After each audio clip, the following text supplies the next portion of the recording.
10, 9, 8, 7, 6, 5, 4, 3, 2, 1. What's going on, guys? Welcome to Magic After Dark. My name's Ryan Edwards. This guy is my co-host. Come out with your hands up. Blaze Sarah, welcome to the show. I'm glad this is a new violent. We've gone crazy. We've been doing too many episodes, man. We had a doubleheader last night. We're back again for more Magic After Dark. I'm going off the rails, but it's good. We might be back tomorrow. Who knows? Who knows between now and then? We might never stop. It's not happening. It's not happening. We'll do a subscribe-a-thon. Every time you subscribe to Lost Start, then maybe we'll add 5 milliseconds to the stream. That's it. That's it. We got to pump it up. I don't know. We did 7 hours with the Eversons, so we don't need any incentive. That was the longest day ever. You know what's funny? Oh, we already have a ton of comments, but someone was like, how much longer? Sorry guys, we were backstage talking to Spidey, jamming, having a little bit of fun, so we jumped on a little bit later tonight, but this guy we're gonna have a fun night tonight. I can't wait for this. So I know every time he's come on and done something with us that it's been just insane. So should we bring him in? Nah, let's just leave him hanging. I think so. Let's just chill and do the first 30 minutes of the stream. I see what position he's in. So we're going to just make him wait. No, the comments, they can't take it any longer. They're waiting for their favorite mentalist online, Mr. Spidey. I'm the only one without a gun. It's all on you, Ryan. I was going to say I'm in Canada, that's why, but Spidey is as well. So this is as lethal as we're allowed to get in Canada. Yes, that's it. That's the top. He's still to get a license for this. He still had to get a permit for that one. Yeah, absolutely. What's up, guys? What are we here for? What's going on? Well, nobody told me anything. Why are we here? Well, we heard that you're a mentalist, and so we thought, let's get prove it. The mind of a mentalist. You do? You say you do this mind reading stuff. What do you mean? That's the way to start an interview. So we heard you're a mentalist. Yeah, prove it. Prove it. Yeah. You know what though? That's literally when I did Fool Us. That's the question Allison asked me. She goes, "So you're a mentalist, so you can read minds? Read my mind." That was the first interview question, I think. And I was like, after having hosted, 80 seasons of Fool Us, she would understand that that's really not how mental it was the first. It was the first season that she did, but that was the first season. It was the first one she did, but I did a trick with pop cans, and at the end of the performance, she's like, "Oh, that was really cool," and she goes, "So like, why did you select this trick?" I was like, "Well, it's pretty personal what I talk about, like in the trick and stuff," and she goes, "Oh, okay. So like, what does your show consist of? Like, where do you do shows and stuff back in Canada?" And so I said, "Oh, I have an 1.5 hour long show." Her next question was, "Is the whole 1.5 hours based around pop cans?" Oh my God. I was like, my footage cannot go on TV because this interview is horrendous. Horrendous. They had to, you know what happened to you a couple episodes, Ryan, where you got knocked out of your chair? I don't know if you were leaning too far back or whatever, like we all did in school, but they had to stop and make me restart my performance because Allison fell out of her chair. Yeah. That's amazing. Like right in the middle of your thing? Yeah, just in the middle of the thing. I'm in the middle of talking, and then she's like, "Whoa!" And then I was like, "Oh, you okay?" And then they were like, "Voice of God comes on." They're like, "We're gonna rewind 30 seconds. Allison, you okay?" Actually, it's funny because speaking of Voice of God, do you guys know the story of Chris Ramsey and I on Wizard Wars when I came out? What happened? I mean, Ryan, you were right there. You remember this? There, yeah. So, Blaze, I'm going to tell you. So, long story short, it doesn't matter why, but there's something that had to be in the room that we trusted one of the consultants to take care of. We said, when we start, this needs to happen. And I can't give away too much about method and stuff. But it was like when it starts, and I'll say it in the private chat so you guys will understand what I'm talking about. And Ryan knows. Consultants and methods. I thought you were a mentalism. What are you talking about? Consultants and methods. Read the private chat, okay? Oh, I see. Okay, yeah. So that had to happen. I do remember this. For those of you who are watching, basically something in the room had to be there, and one of the production consultants had to make sure it was there for our thing to work. So I come out, it's full energy. Like, you got to understand, this is my first time on American television. It's Penn and Teller. Like, I'm excited. Me and Chris Rams, we're both freaking out. He's already on stage. I come out, and the reason I didn't know that it's not ready is because if you watch our segment, we started and I had a pillow sheet over my head. Start with a blindfold thing. So I come out with this blindfold. I take off the blindfold. We start the set full high energy, and then I notice the thing isn't there. And it's like, again, Penn and Teller, national TV, and like my whole head just freezes. Like everything's freezes. I go, what the hell am I going to do now? I can't go on with the set. This thing isn't ready. So I go, what? You guys hear that? And I'm tapping my mic. I'm like, do you hear that? What's that noise? And I look back to production, and there's like a director with like 4 producers. Like, it's fine, go. It's not something. No, that's weird. You guys not hear that? And I just walk off stage. And I just literally in front of the audience, in front of Penn and Teller, I just literally walk off stage. And Ryan was backstage. He was there helping us with some stuff. And he and I remember I run back, and there's a bunch of people, and Rick Lax was there, and Ryan was there, and a couple of producers, and they're like, what are you doing? And I just started losing it. Blaze losing it. Losing it? Losing it. Like, I'm like, what the F is wrong? What is going on? And just not realizing that the mic is still on. And the audience can hear me. And I'm like, what the F is wrong with this production? Rick, what the F are your consultants doing? You have one simple task. All we need to, and just losing it. And I don't remember who it was, but someone's looking at me like, dude, your mic's still on. I'm like, oh. And then I'm like, you know what? You want something done, you do it yourself. So I grab the thing, I go out, I do it myself, like in front of everyone. Then I just leave. I go backstage again, and I tell the voice of God to go introduce me again. Let's restart this. Meanwhile, Ramsey's on stage the whole time. Like, well, this is off to a great it's just, this is off to a great start. Like, how the hell? How are we going to recover from this? But they call action. We did the whole thing smooth as hell. 1 run. So saved it. Hashtag pro. Hashtag clean as a whistle. Question is, who was the best consultant on that show? Ryan Edwards. The Ryan. Well, listen, I'm going to be honest, Ryan. Honestly, it's when I think back to that, we shouldn't isolate that scenario, because honestly, we had a blast, and you know this. Like, yeah. Oh, that wasn't. Yeah, I did not have anything to do with that mishap. That was a totally different. You didn't at all, and even the person who did, like, fine, things go wrong. Like, I'm just, I'm embellishing for effect, but. It was it was just so much fun to be like all these magicians together, hanging out, and getting a chance to be super creative, and swimming our brains out. Yeah, exactly, and just having fun on this giant platform. It was amazing. Yeah.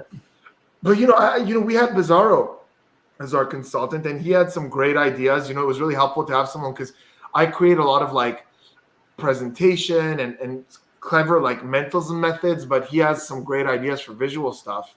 He has some killer visual stuff. Yeah. We saw his show in Vegas when I was just there a couple weeks ago, and he did like manipulation, but with rolls of duct tape. And I was like, who thinks of that? He's like producing 1 million rolls of duct tape everywhere. And I'm like, I've never seen someone manipulate things like this that are like thick duct tape rolls. That's crazy. I didn't even back palm that. It's just stuck in the back of his palm. It's just duct taped on. Everything's duct tape everywhere. One behind each arm. It's just like producing like duct tape rolls. Like, how do you even think of that? Go like, this card trick. I just really wish it was done with duct tape instead. As long as he really like throws his hand, then the duct tape moves on the sticks. That's why it has the weight of it. Just on like ring toss. Dude, when you said throw your hands, all I could think of was that story you were telling me about that guy that just like just murdered a dove. Just like kamikaze that dove. It was a bad convention. Bad show. Not myself, another performer. Like launches doves at a wall. No. Yeah, it wasn't on purpose, but okay, I thought that was the act. No. It was he's trying to perform and be all like boom, boom, but then they're just going straight into a wall. It was just a bad act gone bad. That's one thing. That like in all the different kind of subcategories of magic, that's one that you really can't fake if you're not good at it. You know, like close-up magic, if you're not amazing, you're new at it, you'll still have a couple of gimmicks that do a lot of the work for you, so you'll be able to figure it out. But dove manipulation is just something that the newbies who try it a little too prematurely, it just looks bad. Yeah. It's always this. Absolutely. There's all this tension. It's perfect that I have that as well, like my necklace. And then there's also this thing where after the production, like, because you're supposed to look at the audience while you're doing it, they'll look over to make sure everything is copacetic. Like they'll be like, like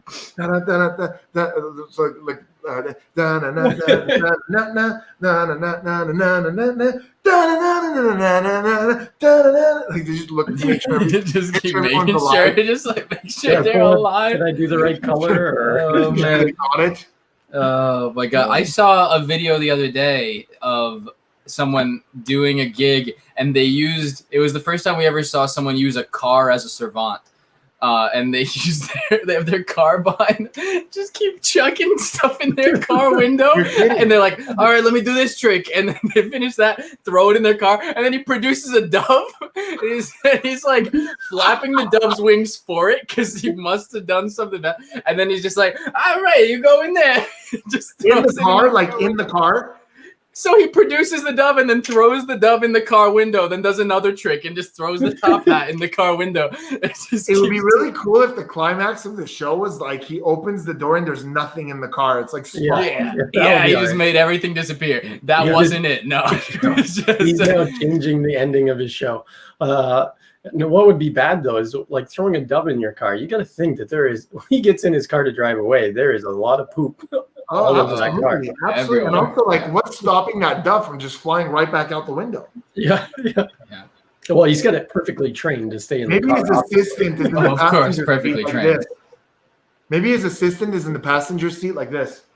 Yeah, exactly. Yeah, just leaning back, just. Yeah. I wish it was that good. But you claim to be a mentalist. A mind reader. A mind reader. What does that mean? A sorcerer. Could you demonstrate any of these supernatural sorcerer abilities? You see right here, Dane Cook said that's insane, and JLo said you're awesome. And US Weekly said that was the ultimate magic trick. And Ryan was there for both this one and this one. I remember meeting JLo, but I did not. Well, no, I think she was Ryan. Here's what it is. I think she was just having an off day. Yeah, I just remember going like I said super mean to Ryan. No, she wasn't mean. Joel wanted to take a photo with her, and instead of taking like a selfie, I was like, "Why don't I just take like a proper good photo of you guys?" And she was like, "I'm okay. I'm okay. I got it. I got it cut." And I went, "Wow, Jenny's not from the block," and I walked away. It's just like my story was vastly different because we were on the set of. It's so funny how Ryan, as I tell stories of my victories, you were always like right there. You were always right there. So this was we filmed the show called Fake Off on True TV a couple of years ago. It was an insane experience for all of us. Like just what a fun show that was, and basically like infinite budget to put on like these big magic productions week after week. And we had done Harry Potter, and I was Voldemort. I spent 3 hours in a makeup chair, getting a bald cap put on, and they did this thing with my nose and teeth, and I looked like a man. He didn't look much different, but I mean, it was Voldemort for sure. And then after the show, after the performance, because JLo was there, she made her way backstage. My buddy Joel, he was playing Harry Potter, so all he had to do was take off the wig and take off the glasses and go to her and be like, "Yo, can I grab a selfie?" And I look like this king of the undead. And I go up there, I'm like with the dealer, hey JLo, like an idiot. I'm like, I gotta get this thing off. So I went and I got rid of everything, and then we caught up. There was an after party, so I went there and I introduced myself like I was the Voldemort. You know, I look a little different now, and that's when we got the quote. That's when she said this. Quote. Nice. Nice. So you want me to prove that I'm a mentalist? Well, there were some skeptics and stuff before the show when we said a real life sorcerer was Mateo wants you to know what color soccer ball he's thinking of. Mateo is thinking of like one of the ones that you get from Kinder Surprise, where like there's like too many colors to be a real soccer ball. Like there's a bit of yellow with a couple of the greens and then like a neon sort of orange type thing. It's multicolored. It's a multicolored. Yeah. Yeah, Mateo, it's a multicolored Kinder Surprise soccer ball that you assembled from your youth. You assembled the soccer ball. He assembled it himself. He assembled it himself. Yeah. Wow. Yeah.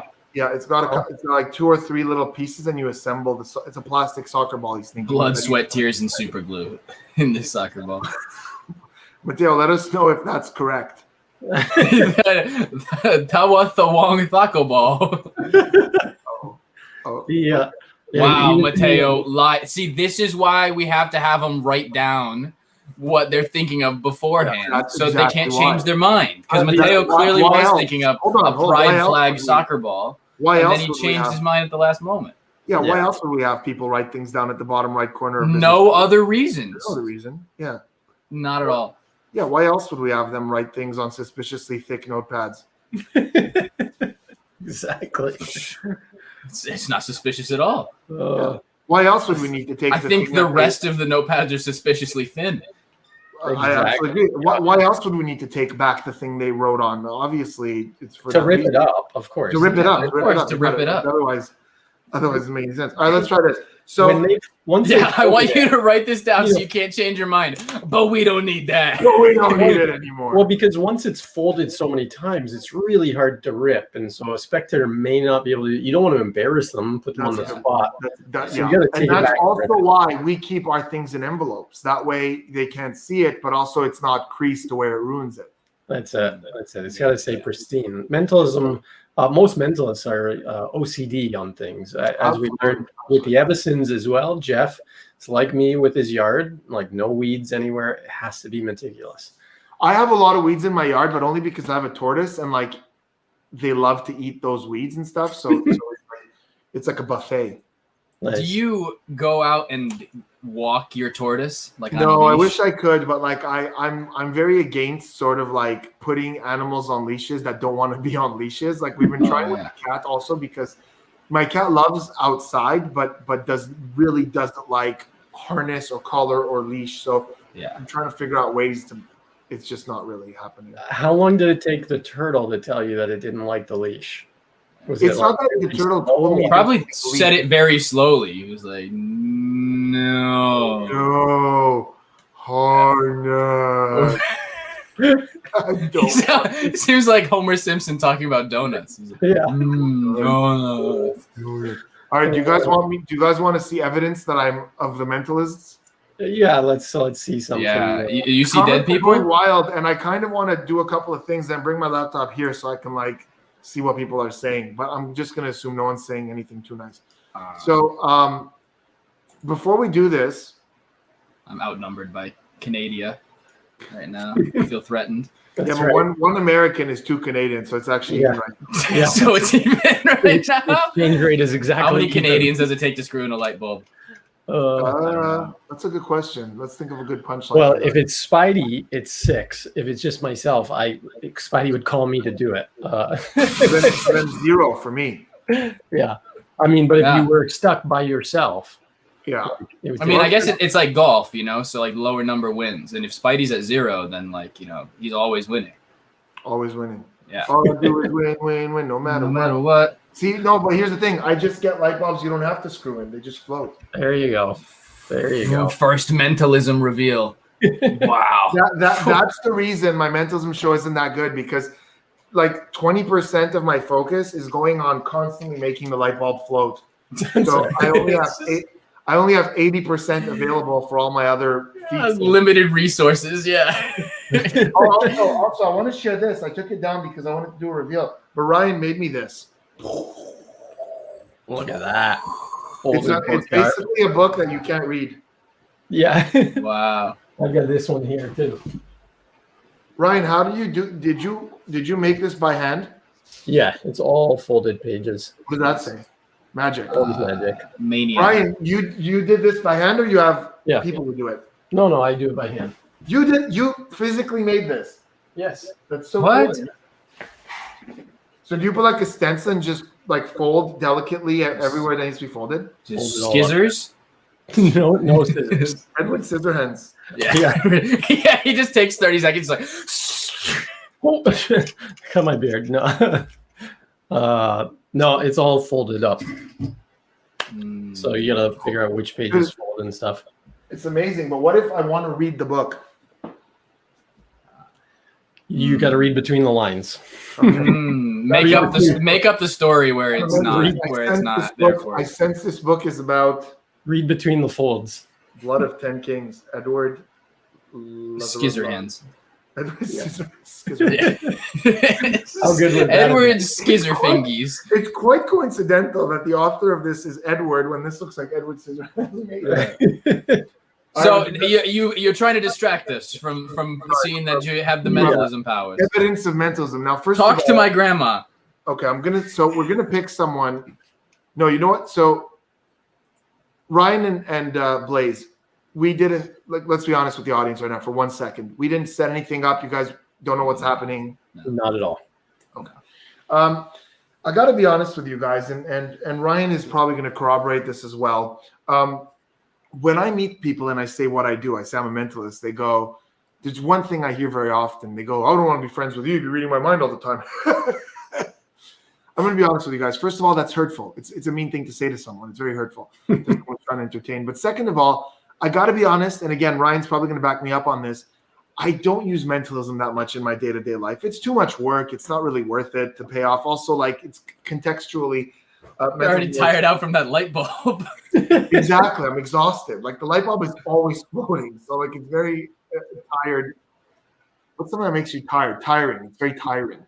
Draining. So there is one context. There's one context where I kind of use mentalism in my day-to-day life, and that is movie night. I love movie night. Ryan knows this. We've been to movies multiple times. Lots of movies. Lots of movies. We even went to see Kingsman twice. So in the same week, with it like weeks apart. So I love movies, and every now and then I kind of like to sort of use mentalism to influence my friends to make it seem like they picked the movie when in fact it was my idea. And I'm going to demonstrate that. I'm going to show you guys what that looks like. But before we do that, I actually want to pick the second most important thing, which is the snack. I'm a huge snacker. Blaze, are you a big snacker? Oh, constant snacker. Yeah, you can corroborate this. You're still young. You're still young enough that it won't ruin your life. But at some point it started catching up with me. So I came up with a really cool sort of system, and it's essentially this. I've got these index cards with snacks on them because that one says Fritos, and this one says Reese's Pieces, and that one says barbecue Lay's, and here we have Twix. I love Twix, and Twizzlers. You guys could see these are all different, right? As I do this, you guys could see all kinds of different snacks. Yeah. Yeah. Okay. Here's what I'm doing. I'm going to demonstrate to you guys exactly how I do this whole influence decisions thing. I'm gonna put this here. In a moment, Blaze, you're going to choose one of these snacks. Now, right. I'm going to tell you ahead of time, before we even start, it's going to feel like a free choice, but it won't be. I already know what you're going to choose. In fact, I'm so confident that I brought it here with me.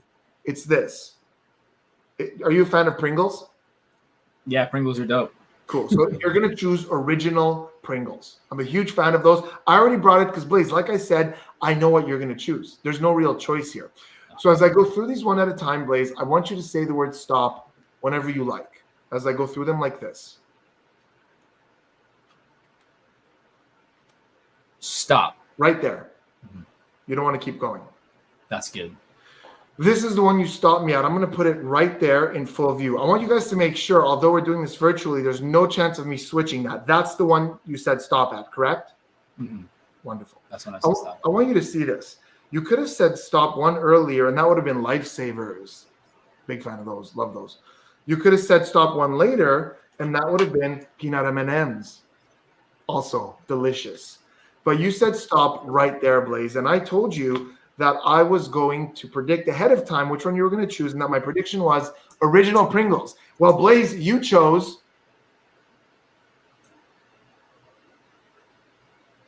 okay, Blaze, would you like to restart? No, I'm kidding. Okay, no, I'm kidding. Listen, I'm going to be honest with you. I don't even know if this is a hit or a miss because I came suspiciously close. I'll show you what you picked. You picked sour cream and onion Pringles. So can't do the dairy. What's that? Can't do the dairy. I don't think it's real dairy, to be very honest with you. No. But hold on, I got the snack right. It's a chip. I got the brand right. It's Pringles, but I got the flavor wrong. Blaze, I'll leave it up to you. Do you think this is a hit or a miss? Off by one flavor. It's a hit. It's a hit. It's close enough, right? Yeah. All right, optimistic. Ryan's looking at it going, that's not a hit. Not a hit. It's fine. Ryan's a perfectionist. His mental. It's got to be perfect. Things to perfection. This is what sets you guys apart. You know, Blaze is chaos. Ryan is perfection. That's it. This is why we're a great dynamic. Okay, because here's the thing. You asked me to prove that I'm a mentalist, but I'd also like to prove to you that I am of the magi because I could do magic. Check it out. I'm going to grab one of these original chips. There it is. Check it out, guys. Best magic trick you've ever seen. Watch. If I just shake, it changes into sour cream and onion. Oh, wow. Nice. It's so sour creamy. I'm kidding. Sour creamy. Watch the can. That's original. Blaze, do you know what color the sour cream and onion is? It's green. Watch. If I just give that a shake, that changes. Nice. And that is a 100% accurate now prediction. I fixed the issue. Now, here's the thing. We have the snack, but we need the movie. And again, I'm going to totally understand this choice. I've got over here a piece of paper, an index card actually, folded in 4, that is sitting inside this acrylic box. I like doing it this way because you can see, I'll move it up like this. You could see, thank you, Charles. That there's nothing around. I can't manipulate it. If I tried to switch it, you would see because it's inside the acrylic box. Yeah? Yep. Wonderful. Ryan, you're going to help us out here. Again, nothing set up, right? Correct. Actually, let's get someone from the comments involved. Charles said, okay, paper. I don't get it, but okay. Maybe Charles can help us. Here's what we'll do. Ryan, you'll pick the category, then Charles will help us. Because all the viewers will know there's no actor to set that up with Charles because, you and I spoke. So maybe they'll think we set something up. Ryan, I've written down the name of the movie that I want to watch right on this piece of paper. So, Ryan, first I want you to pick the category. Imagine we have this streaming service with every movie in the world, every movie ever made. And as you're going through, you're going to pick the category. So do you want to be a little scared? Is it sci-fi? Is it now? Don't have a movie in your mind and guide towards that. Just let it come to you. Are you laughing? Are you scared? Is it like a little drama? Is it heartfelt? What's the category you're feeling? Well, I would say that myself and Blaze have been talking about horror movies, specifically super cheesy ones. Okay. The last little bit. So I'm going to go in that genre. Wonderful. So horror movies. We're going to keep it broad. Anything scary or anything that attempted to be scary and failed. Yeah, like Mosquito Man. Yeah, or Velocipaster. Yeah, they both sound awful. Armageddon. Charles Lafayette, I want you to imagine you're going through all the horror movies and you stop at a movie that you think most people would know. Something, it doesn't have to be the most, like, what's the most famous horror movie? I guess like Saw. It doesn't have to be Saw. It could be if you want, or it could be Saw 4, or it could be any other horror movie. Charles, when you've got one, you write it down in the comments and Blaze is going to pin it. So Charles, whatever you think is a scary movie that most people will have heard of or most people know. And Charles, if you don't know any, you can just say, I don't know any, and we'll pick someone else. And now Charles is gone. No. Yeah, Charles dropped out right at that moment. He said, okay, he's ready. Where'd you go? We trust in you, Charles. Just go. No. Get a confirmation. Oh, God. Charles, this time that you're typing your thoughts, maybe you could just be typing. Maybe you could just tell us what the movie is in that time. We've got precious moments. Charles, maybe Lavalantula? That's no. I don't know what that is. It's got to be something. No, I just saw the title on Ryan's Netflix. Yeah, or let me pull up the photos I took last night. Lavalantula. Oh, Charles. Here we go. It Chapter 2. It Chapter 2. Yes. You know what I love about that? It gives us an idea as to how young Charles is, because the original It didn't have chapters. They did the whole thing in one movie. It came in 2 videos. Ryan, please remove that. You are Croczilla. Yeah, please. Croczilla, so listen up, guys. It, the original, the one from when I was young, was just one whole movie. It was eternal. It came on 2 different cassettes. But recently, the recent remake, they split into 2 parts, Chapter 1 and Chapter 2. And Charles is thinking of It, Chapter 2, which is a great. I really enjoyed it. The CGI on that was phenomenal. The guy who played Pennywise was great. Ryan, Blaze, have you guys seen it? I have not. Yeah. I haven't. Pennywise, we used that character in. We did on Fake Off. Fake Off. Absolutely. Joseph did a great job with that. So it for me and Ryan, it's quite it hits home. But anyways, the point is this: Charles and I have never spoken. Guys, remember how I said to you that I had an index card on this piece of paper? Yes, sir. And I told you guys that on that I wrote down one thing, and I want you guys to see. I'm going to do this fairly. It's even a very tight jam. Like I'm going to do this so slowly because I want you guys to see. Blaze, how many pieces of paper were in there? One piece of paper. Just one. I'm going to keep this in frame. We're going to do this very fair and slow like this. We had Charles name any movie from a category that Ryan chose. This was not discussed. It was a free choice. But before we started, I wrote down the title of one movie that I wanted to watch and put it inside that box. This is the movie I wanted to watch, guys, in our imaginary movie night. And the movie I wanted to watch was not only it, but nice. Numero dos. Oh. Mic drop. There it is. He is a mentalism. I've proven my accolades.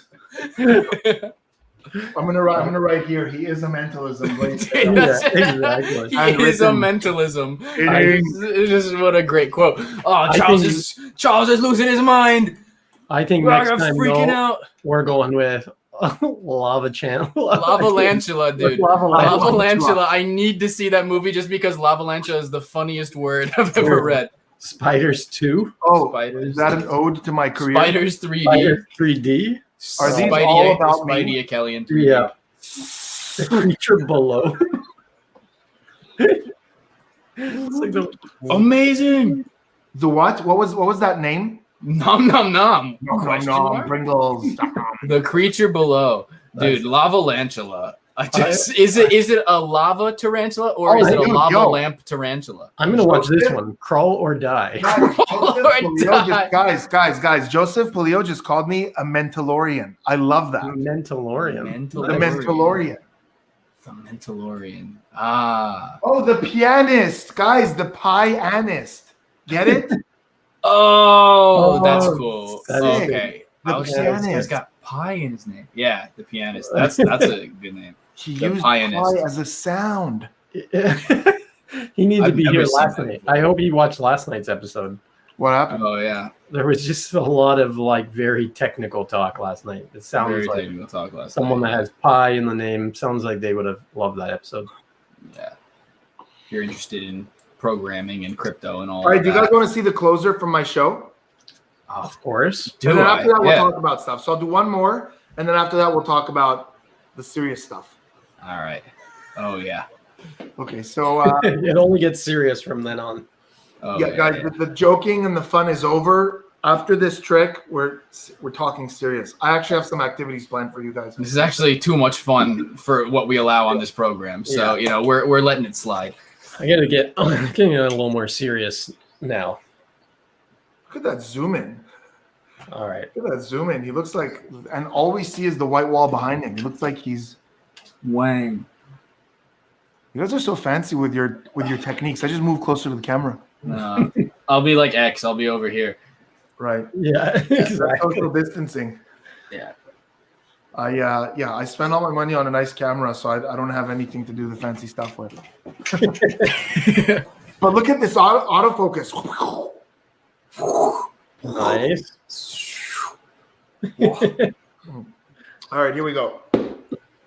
Ready? Let's see it. Absolutely. Thanks.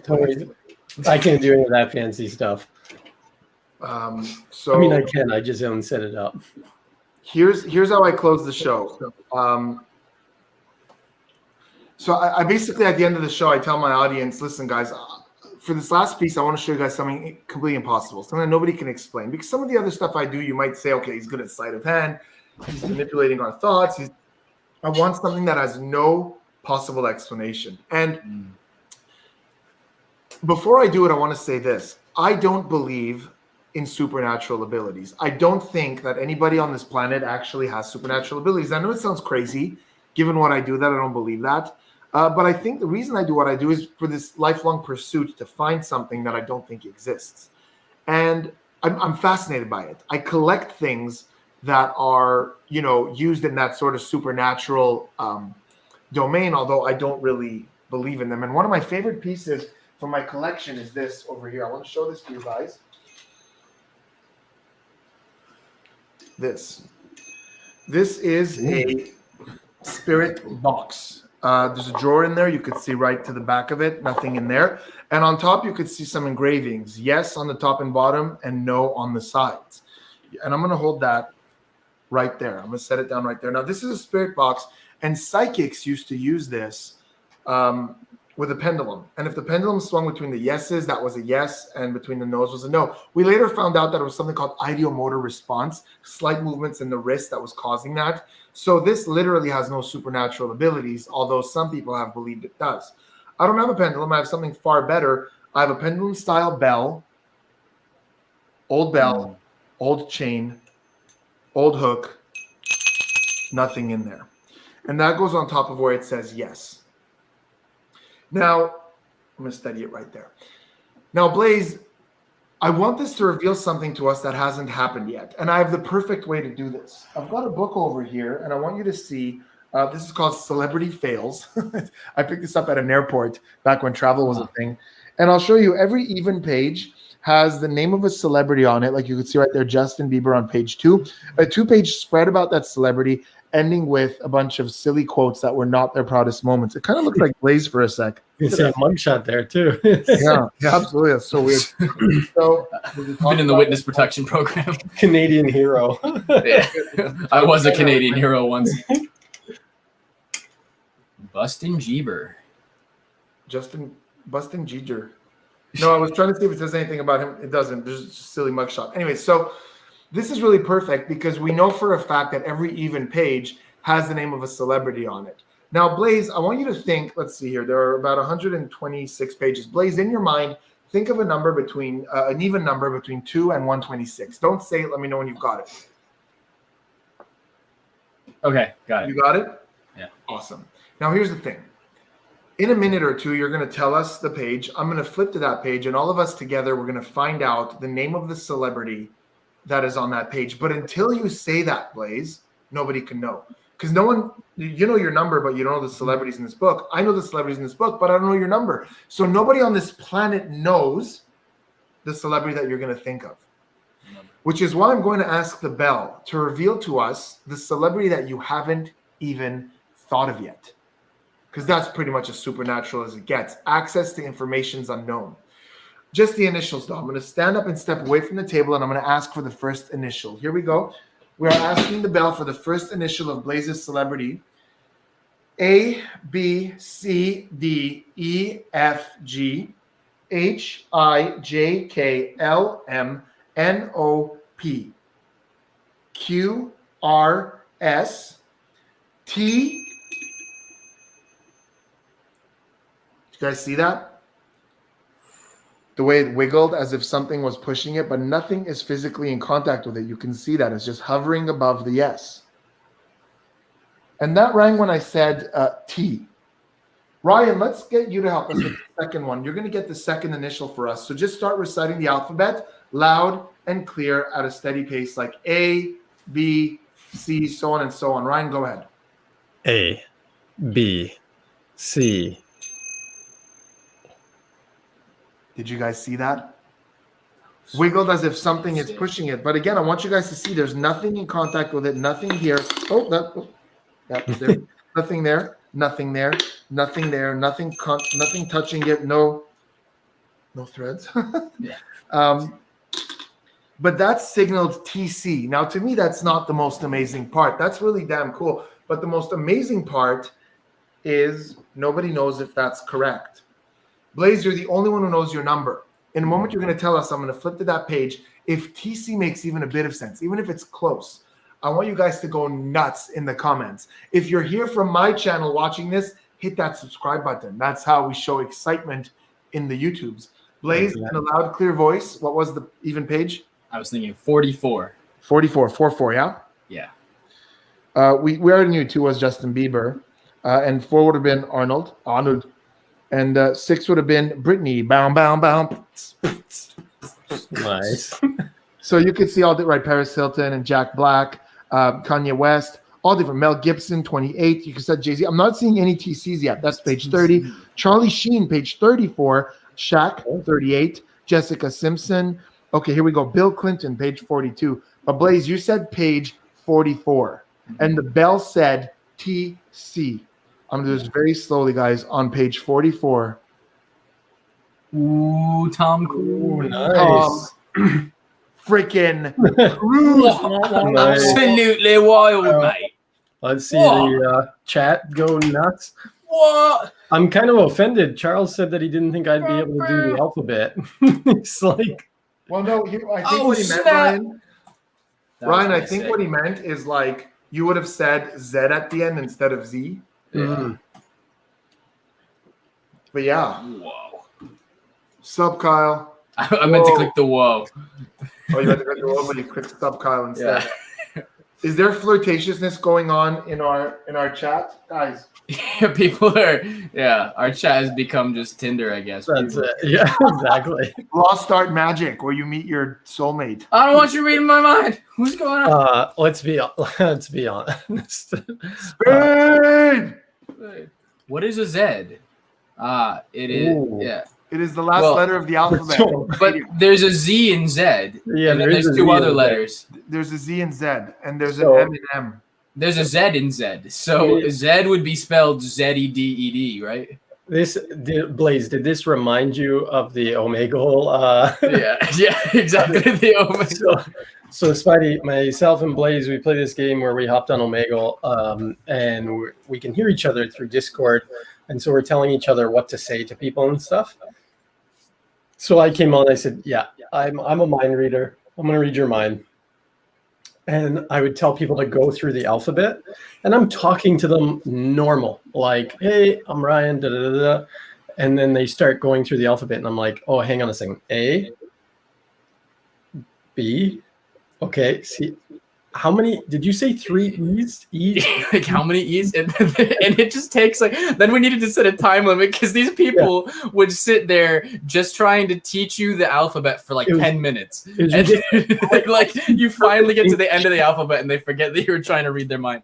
The one was hilarious. The guy, every time I stopped him to ask him a question about the alphabet, I'd go, "Did you say G or another E?" And he's like, "No, G." And then he'd be like, "Oh, hang on a second. A, B, C, D." And I had to get back to where he was. Literally. And then we got to the end where it was Z and Z, and I'd be like, "But isn't that a Z?" Or, da, da, da, da. And yeah. That is so hilarious. Yeah, It so was- funny. Wow, it was ridiculous. it was very funny times. Yeah, it's good time. So good, so good. You will see those videos soon. So speaking of that, I have a similar game we're going to play right now. Okay. Here's how it works. So we each pick a classic card trick that, we check with each other to make sure we know it.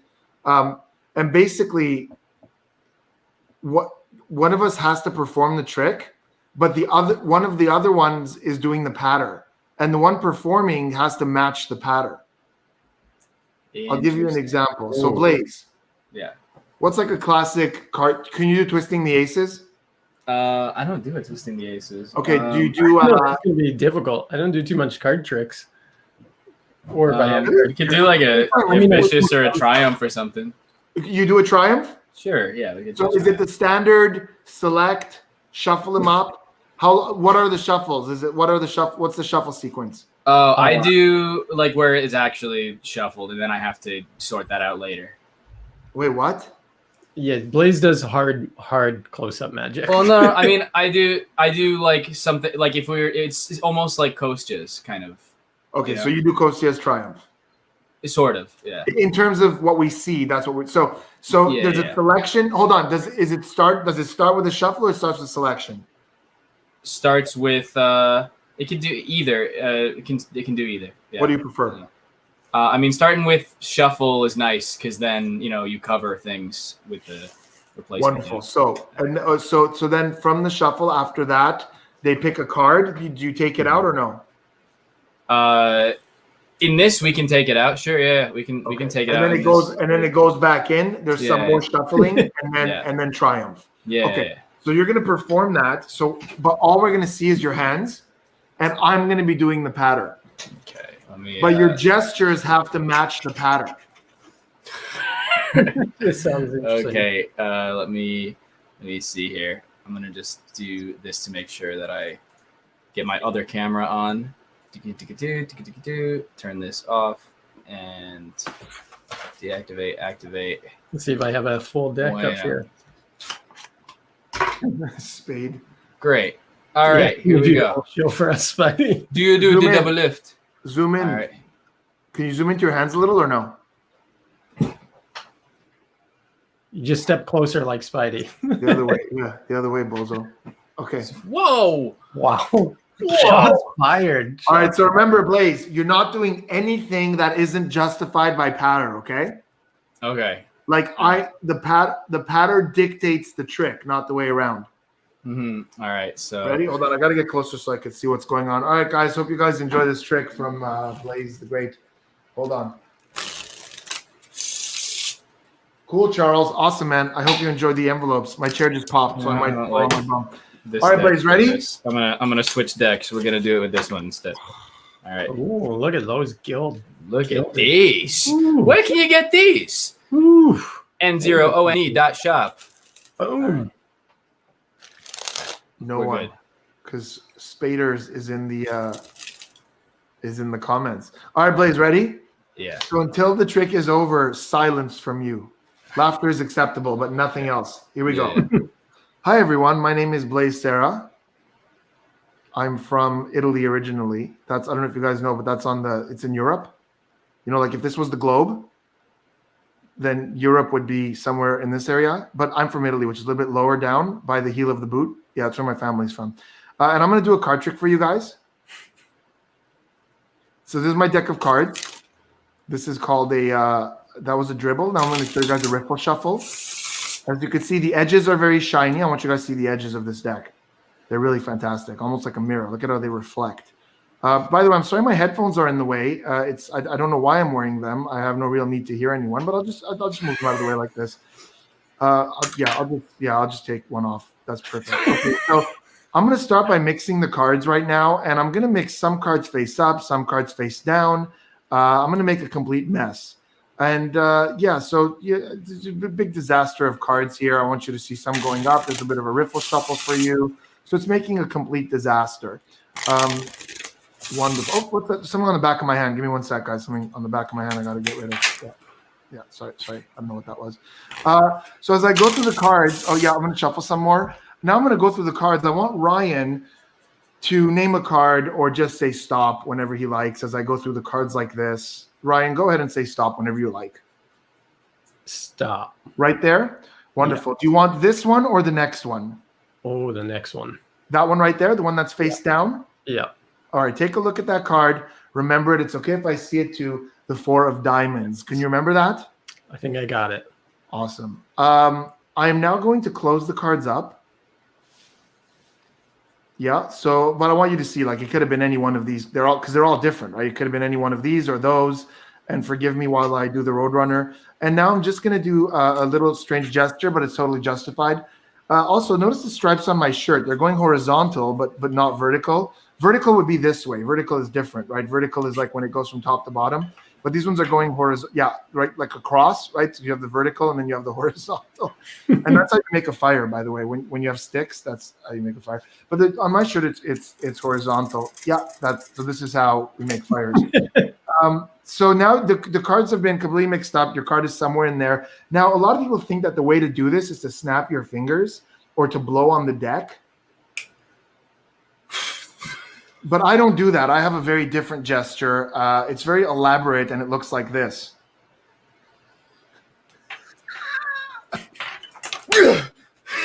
And to end it off, we give it a little nipple touch. And to end things off, we give it a little nipple touch. Just a little touch of the nipple on the deck, and that's all it takes. Because now you will notice that the cards, as I go through them, I don't even know if he did the thing yet. Yeah. Yeah. So as I go through the cards, you'll notice they're all facing up. Oh, that one's my favorite. I want you to see that card right there.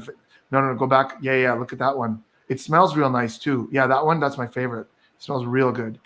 Yeah. Tastes delicious. I feel like Xavier Spade. There's this essence on these cards. Anyways, going back to the deck, you can see they're all face up. They're all face up except for one card in the center, face down. I'm not going to show it to you yet, but I'm going to take it out. I want you to see that that's the only one except for that other one I screwed up. That's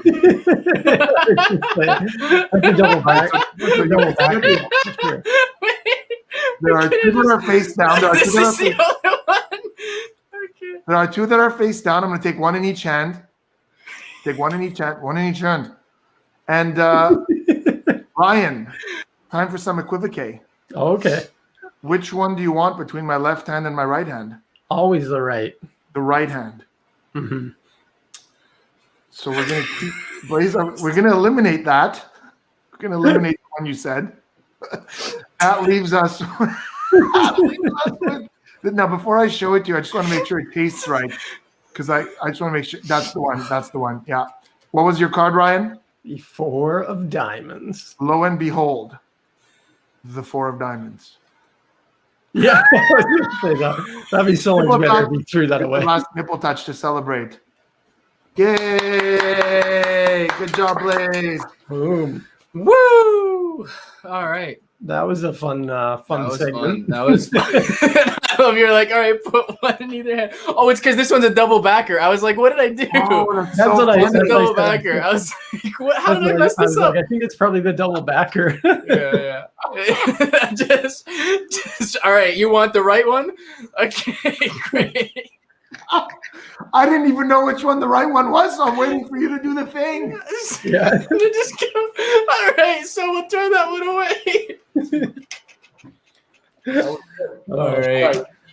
All right. Now, my turn. I will perform for you guys, narrated by whoever wants to do it, Ryan or Blaze or both. Let's split it. All right. So, and you guys note this deck. If you guys need, if my routine involves tearing up cards, destroying cards, don't matter. I brought a deck ready for that, but let's pick a routine. Let's pick a routine. Let's go with. Oh, okay. Are you guys familiar with the Biddle trick? Yeah. You guys both know it. So card is selected. Then the magician cuts to 4 cards, shows them one of them is the correct card. And then what happens? Oh yeah, they take a packet of 4. One of them disappears. The card is gone and it's back in the deck. Yeah. Yeah. Mm-hmm. Yeah. So you guys are both familiar with it, yeah? Yeah. So we'll. I don't know. Whenever you feel is the midpoint, do you want to just say switch, Spidey, and then we'll just switch whoever's commentating it? So I think after the hold on, let's see. Okay. After I have after I show the 4 cards and I take the packet of 4 and set the deck down, that's pretty much the midpoint. Okay. That might be a bit closer to the end, but you know, make your segment as long as you want. Add phases that are unnecessary. All right. Oh, that's gonna happen. There we go. Who's starting? Whatever. Brian, you want to start? I'll start. Yeah, I'll start. Good afternoon, ladies and gentlemen.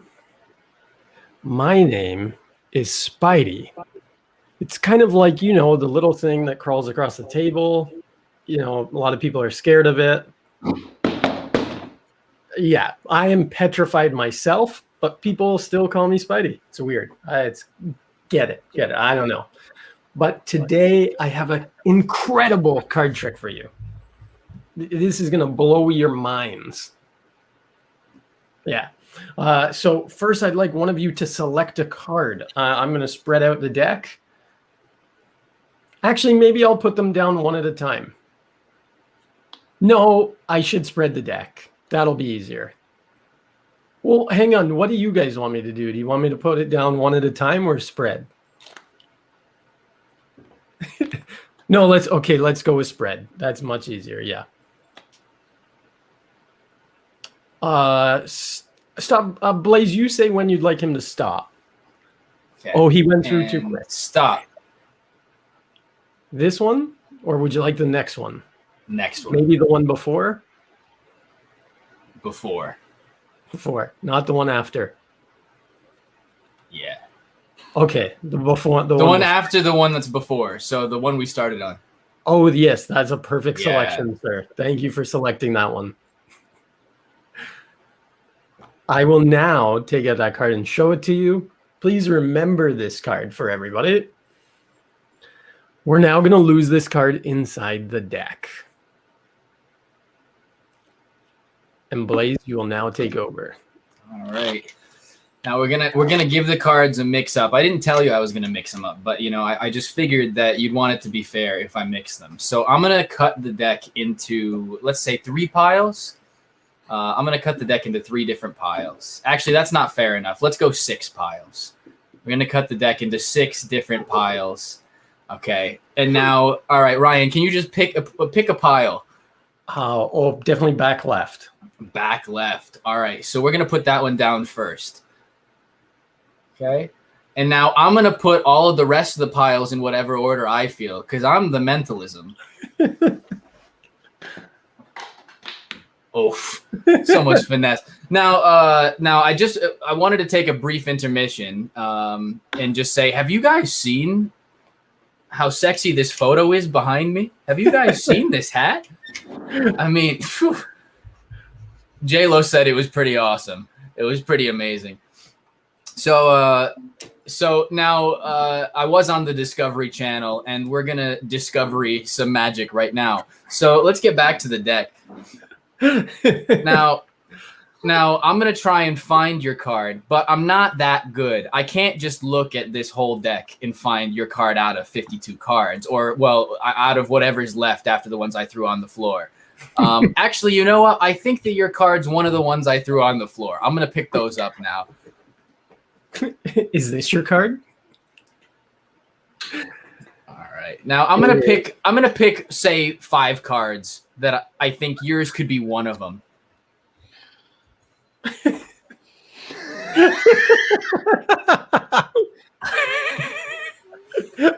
All right. So as I'm going through, Blaze, is your card one of these?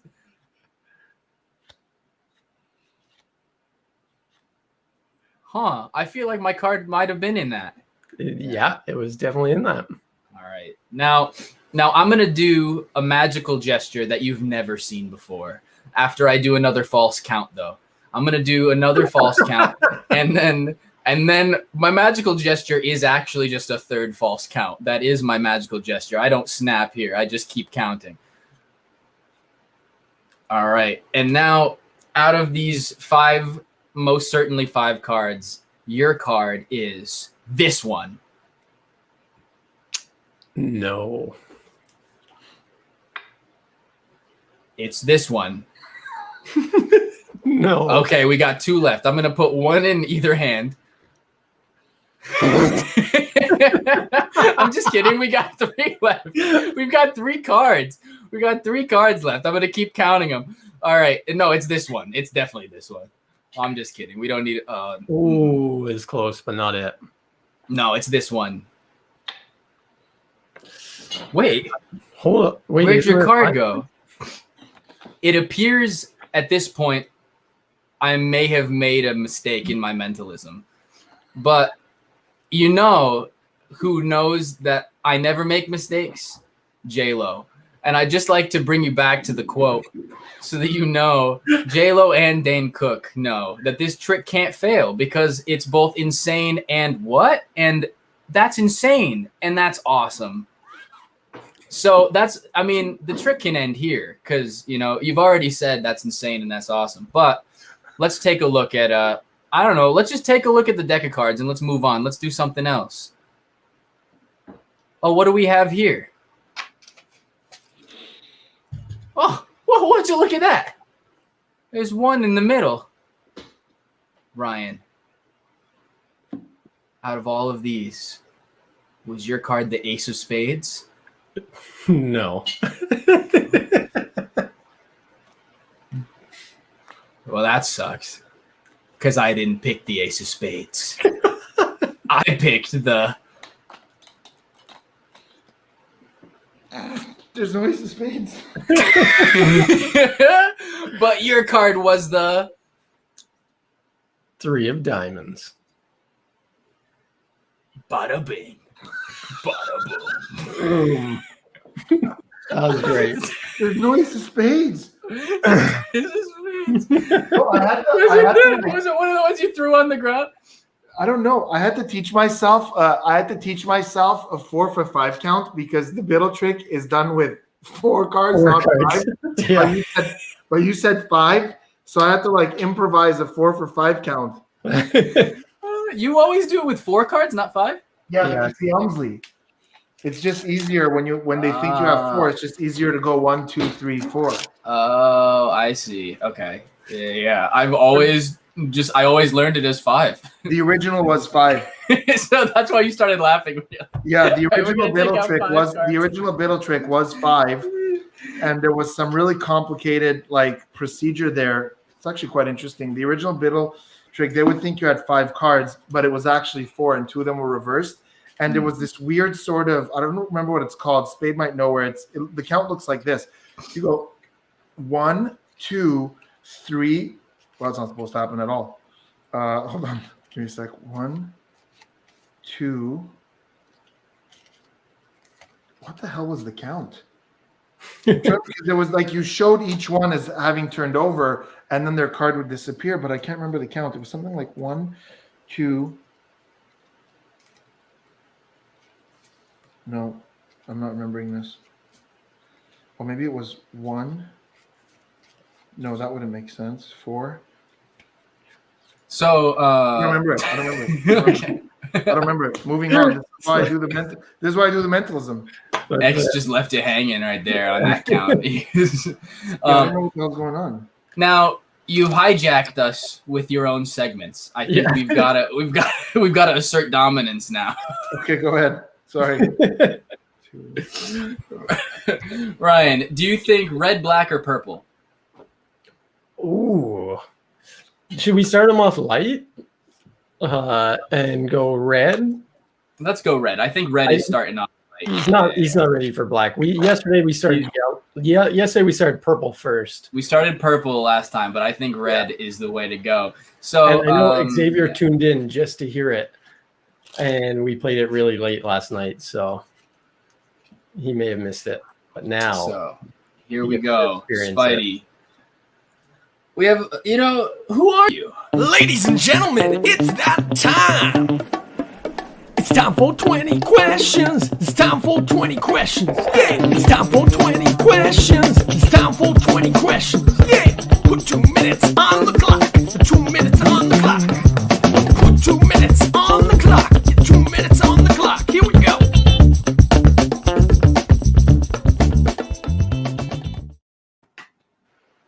Here we go. Oh, the games have only just begun. I had all this magic set up now to do my routine, and then you guys. Blaze, the last time you and I did an activity that was timed, you got creamed by a bunch of Indians at Rubik's Cube solving. I did get creamed. I did get destroyed. And then the one time that I did well, mysteriously didn't make it onto the internet. Spade says it's a Hammond count, but I don't think it was a Hammond count. It wouldn't be a Hammond. Anyway, I'm gonna come back as a guest. So I almost thought it was an ad. See, we're on the brink of quality. We are almost there. A couple more weeks. Almost there. Now so Spidey, we got to know a little bit more about you. Okay, go. So, are you ready?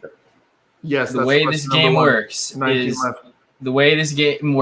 is there were 20 questions. You have 2 minutes on the clock to answer as many questions as possible. We'll see how many you can get through. I gotta sneeze 1 sec. That was a real sneeze. A lot of my friends know that I do fake sneezes in my tricks, and like kind of got a reputation for really believable fake sneezes. That was a legit sneeze. That's how you get a peek. You just like right in his box to the side. Right, do the box, yeah. That's how you make the bell shake. You go. Yeah. All right. All right, ready. Ryan, you want to kick it off with question one? I can kick it off today. All right, here we go. 3, 2, 1, let's go. Favorite color? Black. Biggest pet peeve? People who talk about things that they're not experts on as if they are experts. Where did you grow up? Montreal, Canada. What always makes you laugh? Oh, wow. Chris Ramsey, Eric Leclerc, Xavier Spade, Justin Willman. Like those magicians who just have that silliness to them, that they're like no inhibitions. Hilarious. Secret talent? Secret talent. Knowing every I Disney. can do a Spiegel impression. Ooh. First time you ever saw a magic trick? Too young to remember. If you had one superpower, what would it be? Time travel or time manipulation. Dream performance venue? This is virtual. Most cherished memory? Most cherished memory. Standing ovation at the Apollo. Favorite food? Sushi. Favorite movie? The Greatest Showman or Avengers: Infinity War. Favorite pizza topping? Pepperoni. Favorite magician? Ryan Edwards. If you won the lottery, what's the first thing you'd buy? Ryan Edwards. What's your most highly recommended book or magic product? T.A. Waters, Mind, Myth, and Magic. Favorite TV show? All time or current? Current. The Boys. Guilty pleasure? Ice cream. If you had one wish, what would you wish for? The ability to stop time. Favorite toy growing up? Power Rangers or Teenage Mutant Ninja Turtles action figures. Favorite sports team? I don't watch sports. And that's all 20 questions. He got all 20 questions. All 20 questions. So, Spidey, you were the first person to get all 20 questions, other than when we've had 2 guests, because they get 4 minutes. When we've done it that way, they've killed it every time for some reason. I think they just don't want to take time away from the other person, so they rapid fire. But yeah, most of the time people get to about 15, and then that's it. So congratulations. You crushed it. Good, concise answers. Xavier says he did it, but yes, Xavier, you did do it, but we had 2 people on. Yeah, we had 2 people. Yeah. It was a 4-minute countdown. So every time we've done it with 2 people, they've killed it. So he said, "Oh, I was with Mayhew." Yeah, exactly. You had a backup. I don't have any backup, and I stalled on the thing that makes me laugh all the time. You did. But I was 2 of your answers. So yeah. So hey, both truthful. Both truthful. If you won the lottery, you would buy Ryan Edwards. I'm very expensive, especially to lottery winners. That's why I need the lottery. Yeah. So you don't remember the first time that you saw a magic trick, but what do you think was the moment that you wanted to become a magician or a mentalist? That's a really great question. Do most people have like a moment where they saw a trick and said, "This is what I want"? Well, actually, here's the question. So, Spidey, to kick into that, I mean, I started off doing magic, and I imagine you did as well, because most mentalists, maybe now people get right into mentalism, but I would say most people start off with card magic and stuff like that. So at what point did you go, I don't want to do card stuff? I mean, you still do card stuff, but when did you transition from I'm a magician to I'm a mentalist? So there's almost 3 steps to that journey. So first of all, I do want to amend, because I'm really all about honesty. I wouldn't buy Ryan Edwards if I won the lottery, because I don't think you could buy humans. I think I would buy like probably some really cool like movie memorabilia or something like that, or some really cool big expensive magic prop. I just wanted to amend that one question.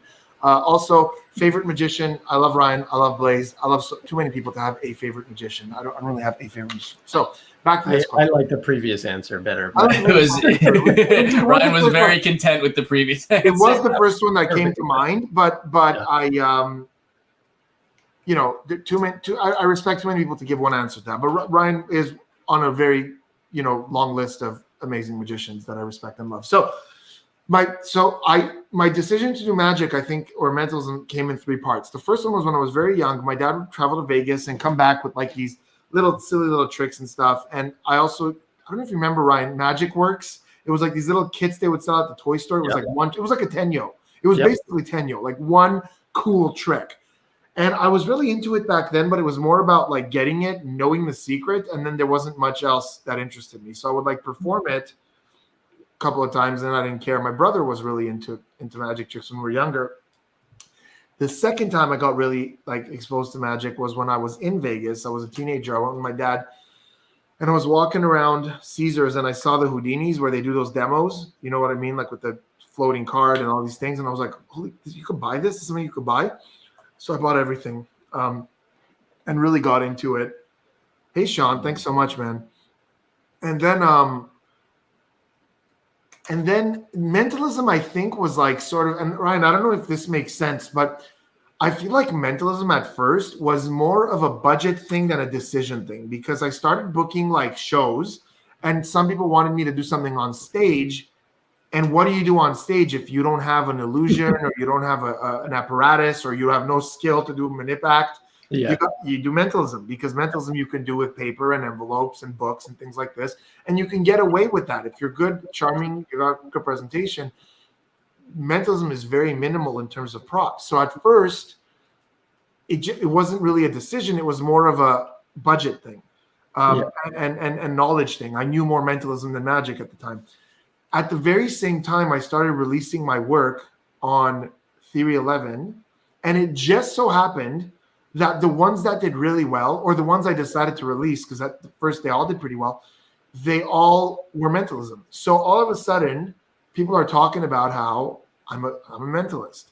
It's not a decision I made. It's just people noticed that my creations that I was releasing were very mentalism-y. So that's what it ended up being. Yeah, so for me, I didn't do the budget thing. I had some illusions and I was like, man, these suck to carry around. But then I worked for an illusionist backstage. I was the illusion engineer. So that's how I learned Ryan Joyce.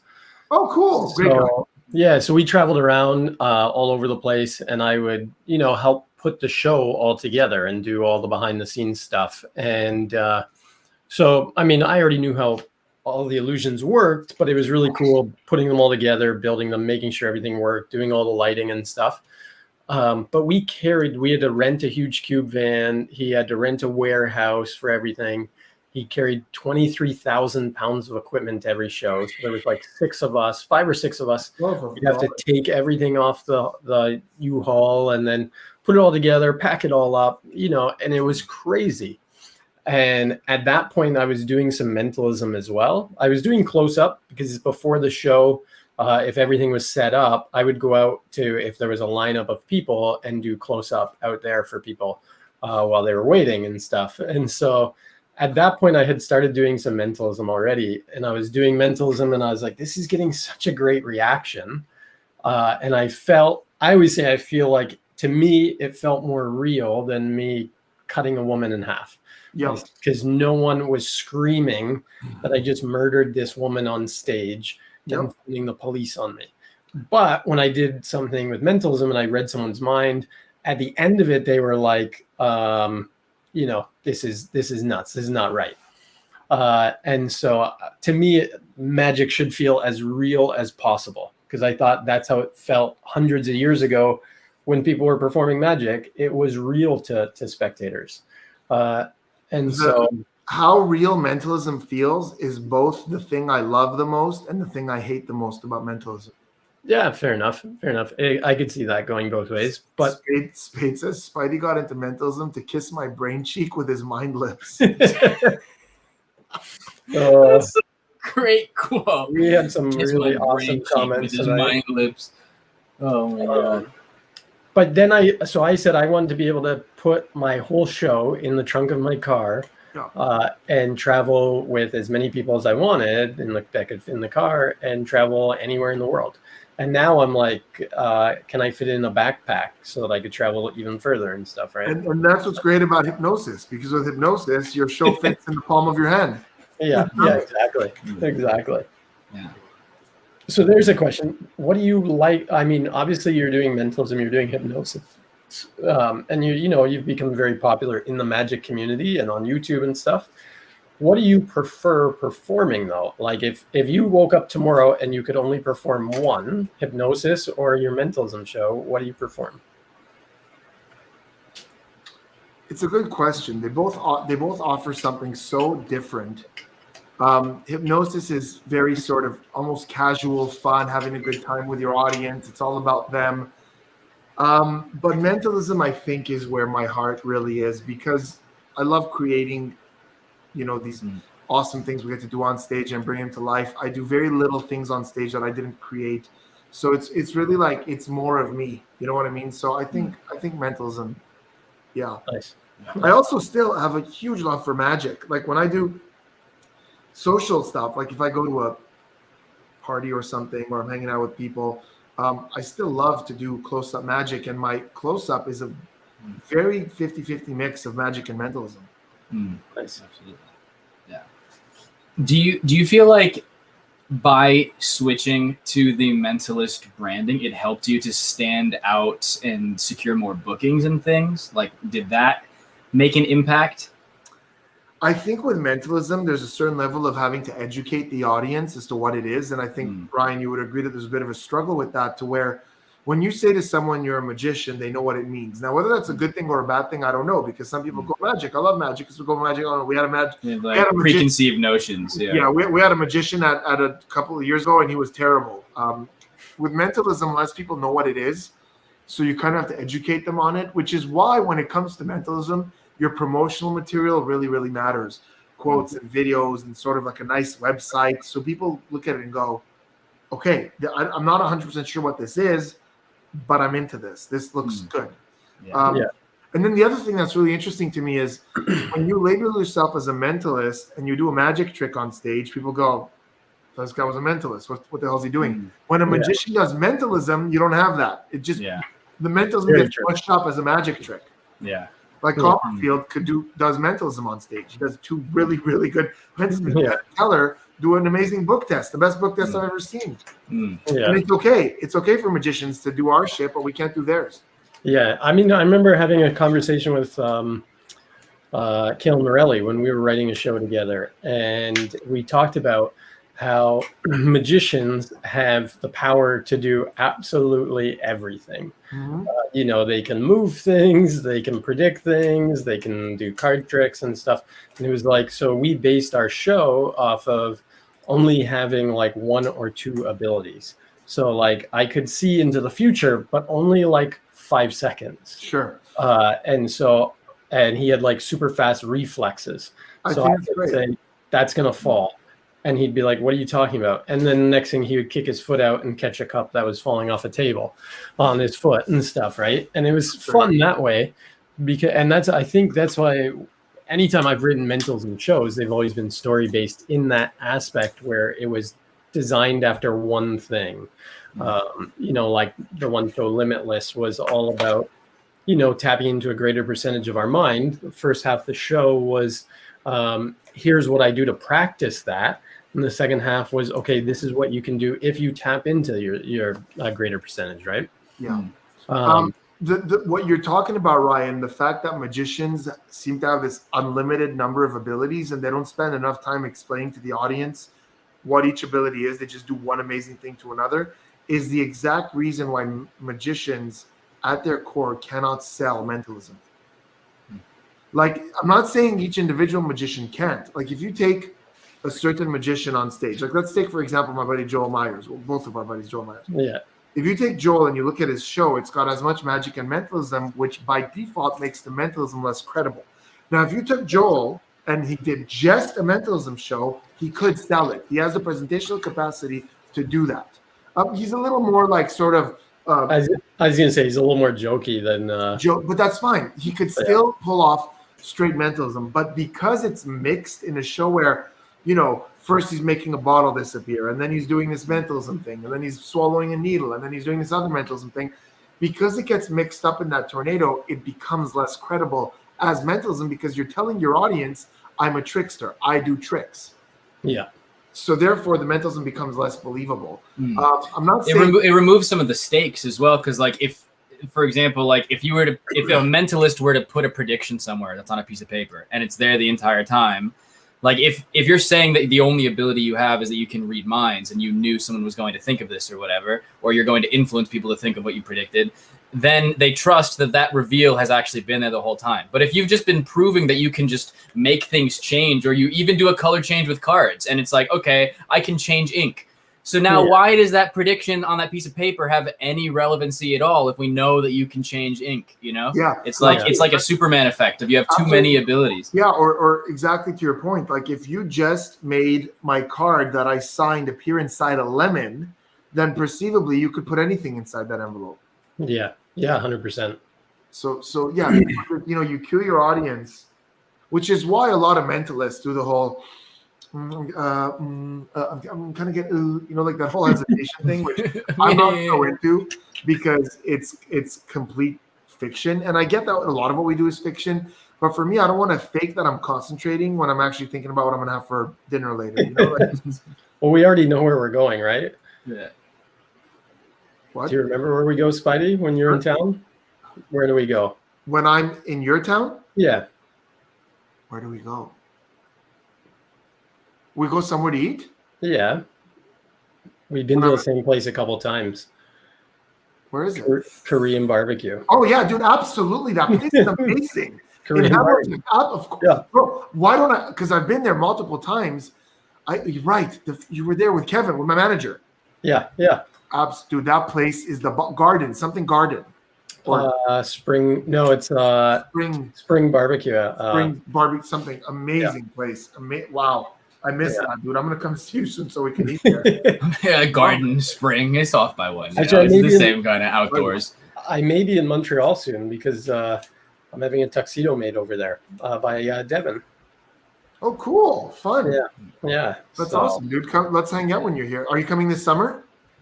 My wedding is in August, so it will be before then. If they can't mail it to Toronto. No, dude, come get it. We'll hang out. Yeah. Sounds good. I'll film some content. Sounds good. I feel like a lot of people watching, they don't think I do magic or something. It's always funny. People are like, Blazing Spidey, can you give any tips? Well, no, but then somebody else said they saw your show. Please tell my show, yeah. They really enjoyed it. But it was funny. So I was like, oh yeah, they did. They did see your show, yeah. Or maybe they just saw the movie with Bradley Cooper. Yeah, saw the movie exactly. And they were like, Ryan, you look different. I do the same thing right before I go on stage. Full pill. That's it. But Spidey, so you were talking about your different releases that you've done, and then how people perceiving those releases kind of changed, how you branded yourself and everything. But I'm curious, do you have a set kind of creative process for when you're going out to create magic or mentalism, or is it different every time, or do you have any kind of, through all of the experience that you have from doing it, any kind of formula that's just kind of arisen, where you're like, hey, I kind of fall into a similar pattern for how I go about creating new magic? I'd love to hear about that kind of. Yeah, so there's a couple of processes, and I talk about this a lot in my lectures, where I talk a lot about creating magic and how we're all different and how we all think different ways, and it's great. That's why we come up with all these different stuff. My number one sort of fast track to creating, or at least this is the way it used to be, not so much anymore, but I swear by this, is I would open a book, read the effect, but not the method, and just sort of sit with it and kind of see how I would do it.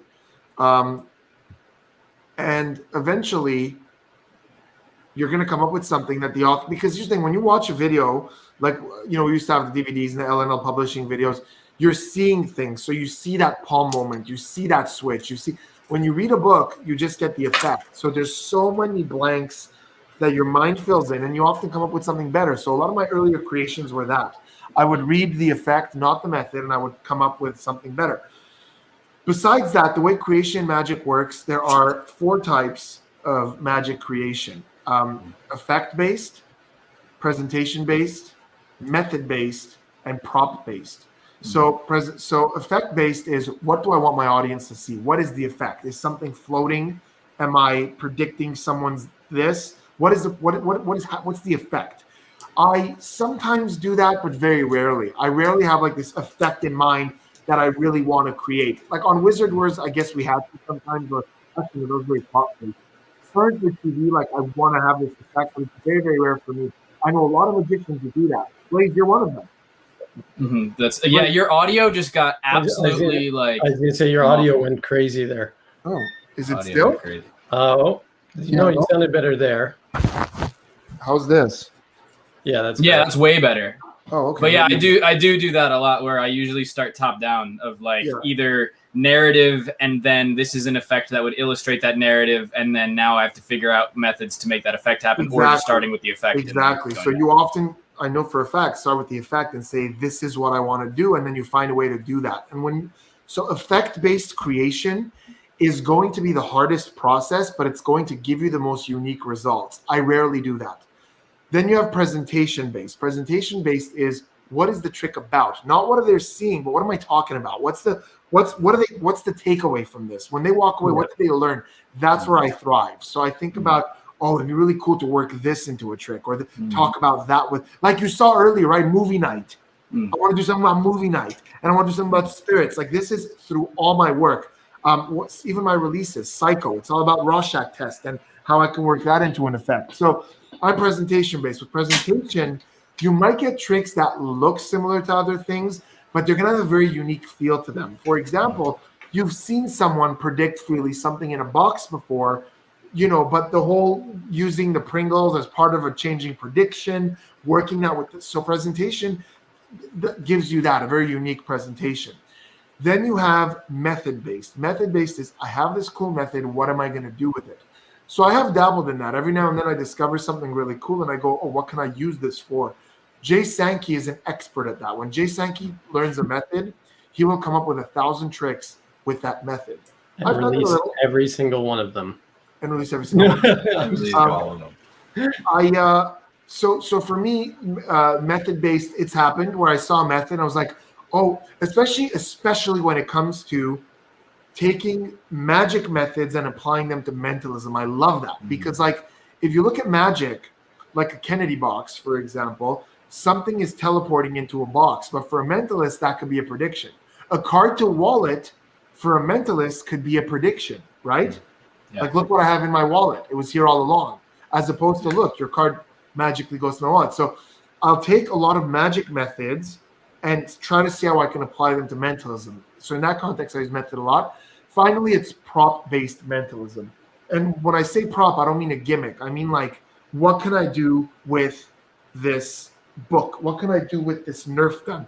And Wizard Wars was entirely prop-based creation. It was fun to dabble in that. So all these different methods are going to give you a different result. I've dabbled in all of them quite a bit. The one I would say I've used the least is effect-based. I rarely start at the effect. Usually I think of a really clever method or a presentation, and I try to see what I can do with that. For sure. That's really good information. I think that's a perfect moment for that was a real gold nugget, game changer. Boom. No, that's really good advice for people. Yeah, you should definitely take notes on that. And I haven't thought about it in that way of delineating the different types of creation. I think that anybody that naturally finds themselves going into a certain, pattern of creation, and they find themselves like, I usually start with a method that I read and then try and make an effect out of it or whatever. Like, it's really good to be aware of those other types and then sometimes put yourself into that different headspace and try and create it a different way than you're used to. And often when we talk about creating, and I'll give you an example right now of one of my favorite tricks. In fact, somebody in the comments asked about it. Ragav just asked about whether or not I'm going to release it. There we go. So I'm going to leave that question up there because I'm going to come back to it. No, leave it there. Sometimes creation for me is I have a presentation and I already have something that could fit into it with just a couple of tweaks. And I'll give you an example. It's my oil and water. So to answer Ragav, the flashcards, which Blaze helped me with a lot, it's ready to go. It's at Murphy's. I've said this a couple of times. I'm going to fly. I was just waiting to be vaccinated and for travel to be safe again for me to go film it, but it's ready. It's being filmed. It's going to be released. The packaging looks incredible. Do I have it? I have it somewhere on. I'll go get it later. But I'm really excited about that, Ragav. Thanks for bringing it up. And my oil and water, I will not be releasing that because, again, The presentation is mine, but I've borrowed from elsewhere to make it up, and I'll share it with you guys right now. So you can get rid of that comment, Blaze, and I will grab. I've got it here. It's funny. I was going to say, Spidey, I think the times that we've worked together, I mean, when we did Fake Off, obviously that was very much story based. Everything presentation based, yeah. It was like, here's your idea, or like, here's your theme. What works within this theme? Yeah, now you have 2 days to come up with it, right? And Ryan, it was amazing to see, and I think that was a huge lesson for all of us, to where when you're going to do that, you have to prioritize the presentation at the cost of the magic sometimes. If it's well done. Because if you look at what I thought was our best piece, the St. Nicholas one that we did, the Santa Claus piece, the magic in it, well, I mean, you made this amazing box, but it was only to produce a piece of red. Yeah, but that exactly. played so well into the story, and magically it wasn't that great, the whole thing overall. But the story was so solid that the magic just sort of just took place in the story. And if you've ever seen storytelling magicians, like I don't know if you guys have ever seen Christian Cagigal work. You guys have you seen him? No. Okay, you guys should look him up because he's a storyteller magician, and when you look at a guy like, I'm not saying the magic is weak by any means. The magic use is very strong, but it doesn't have to be as much like I'm going to blow your brain out of your pee hole, because like it could still just, the presentation could still carry it. And let me be honest with you guys. I always disliked oil and water until I came up with my oil and water, because my oil and water is not about it's not about oil and water at all. Hold on. I just want to say, one sec.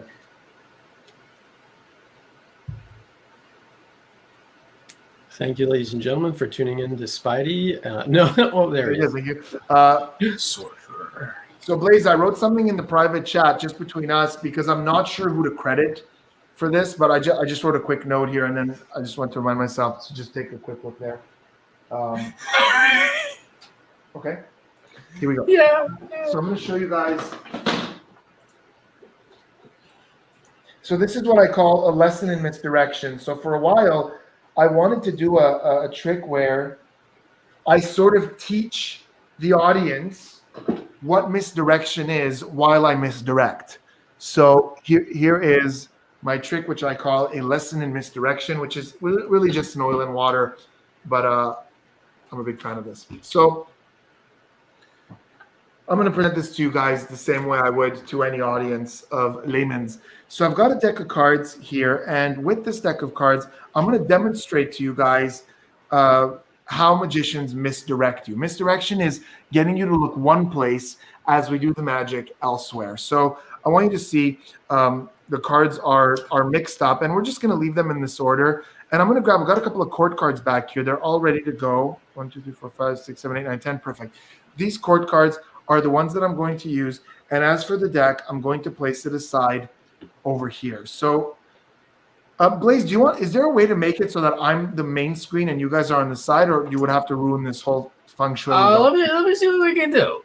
Let's see how it is. Yeah, like okay. that. Me over. Like, yeah, you see, it's not okay. No, you can. Do it again. Do what you did. Yeah, and then I'll just make you. No, and then just drag me to where you are. Yeah. I'm just gonna change the background because that looks kind of matter. Doesn't even matter. Blaze, doesn't even matter. Okay, that's fine. That's even worse. Sorry. So I'm gonna use the court cards. By the way, that was not the misdirection. I'm gonna use the court cards, and I've got black court cards here, red court cards there. And I'm going to put a black one, a red one, a black one, a red one, a black one, a red one, a black one, a red one, a black one, and a red one. And I'm going to use these to start demonstrating to you exactly how misdirection works. You can see that those are mixed up, and I'm going to put 5 of them down like this. And over here, you're going to see they're mixed up, right? And the goal is to switch. So I have all the red ones in one hand and all the black ones in another. Now, this is going to happen pretty quick, guys, and it's going to... Bless you. Sorry, what? Bless you. Why? Cut because you sneezed. No, that was the misdirection. Uh, See? So in that moment where I distract you and go for your human impulse to be polite, well, at least one of you is polite. Sorry. No worries. I do the misdirection. All the black ones are in my hand, and here you can see red ones. Now I'll do it again, but let me explain to you how your mind works. Now that I got you with the sneeze, you guys are going to think about this, and you're going to go, okay, I'm going to watch this guy. So I have to use something a little bit different, something a little bit more sophisticated. I want you to see that I'm mixing the red cards and the black cards. I'm weaving them like this. Oops. I'm weaving them like this. And you can see that, right? Alternating. Yep. Now, as I said, now you're watching me very closely. If I try to do a fake sneeze, I go, what's that? Any kind of misdirection like that, it won't work. I won't be able to do it. It'll be too obvious if I try to change these. So I have to use something different. It's called timing misdirection. This is a real psychological thing, and it's based on the principle that the more time goes by, the lower your attention goes. So you're paying more attention now than you will in a couple of seconds. In fact, I can time this. Do you guys have your phone where you could use the timer or something like that? Blaze, you have, or right? Yeah, sure. Doesn't matter, guys. Doesn't matter. That was the misdirection. While you're looking for your phone, Boom. Jinkies. that was it right there. Let me show you guys this one last time. Now I'm in real trouble because now you're looking at this going, okay, I am not going to look anywhere else than those cards. I am onto this guy. So I will alternate them on the table. One red, one black, one red, one black, one black, one red, one black, one red, red, black. So now the cards are alternating on the table. And this time, I'm not going to do it with misdirection. And the reason for that is I legitimately can't do it with misdirection because you guys know to watch this extremely carefully.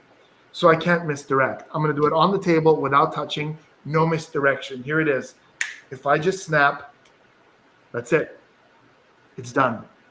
The cards are already altered. They're not supposed to do. There was okay. So that's fine because the biggest misdirection is a lie. I told you I wasn't going to misdirect. That was lie number one. I told you something went wrong. Well, I didn't say it, but I acted it out. And that's misdirection number two, because in that moment where you feel I messed it up, you let your guards down. And that's exactly when I separate the court cards. Nice. But I'm going to be honest with you guys. This is the misdirection. Literally this. The entire time getting you to focus on this, that's the misdirection. Because while you're looking at that, you're not looking at this. And in the beginning of the trick, I showed you that all these cards were mixed up, the whole deck. But through all that process, somewhere, you'll notice all the cards have been separated into the red ones and the black ones, 100% divided. And that's not a joke. You can actually see all the cards are 100% divided between red and black. Zoinks. Very nice. Very nice. I like. It's nice. That's super good, man. I like that a lot. Thanks, man. So yeah, this is very, very presentation based where I wanted like this progressive way to misdirect them and tell them what I'm going to do and then do it again and then tell them what I'm going to do and do it again. And then just when they think they're on to me, the whole deck goes. So it's got this real nice progression. And to me, it's so much better than, did you know that oil is heavier than water? Yeah. Did you know oil in the water? Oh my god. Have you ever seen salad dressing before? And it's like, doesn't even make any sense because like the cards, like what does the ink have to do with oil and water? Yeah. It's funny. Ultraman said, Spidey, do you still practice sleight of hand even though you're a mentalist? Or that you do mentalism? And I love that because I know every time we've hung out, especially with the other guys, we usually go back and forth trying to fool them and fool each other. But it's kind of a thing that we do because the other guys maybe don't know as much close up as what we do. And so I know that you're always working on things that way and trying to fool people. Well, what's interesting to me is people distinguish mentalism from sleight of hand. And I think the reason for that is, so here's the thing. Mentalism is an art form. Sleight of hand is a method. Yeah. they're not exclusive. They're not mutually exclusive. Mentalism can be done through sleight of hand.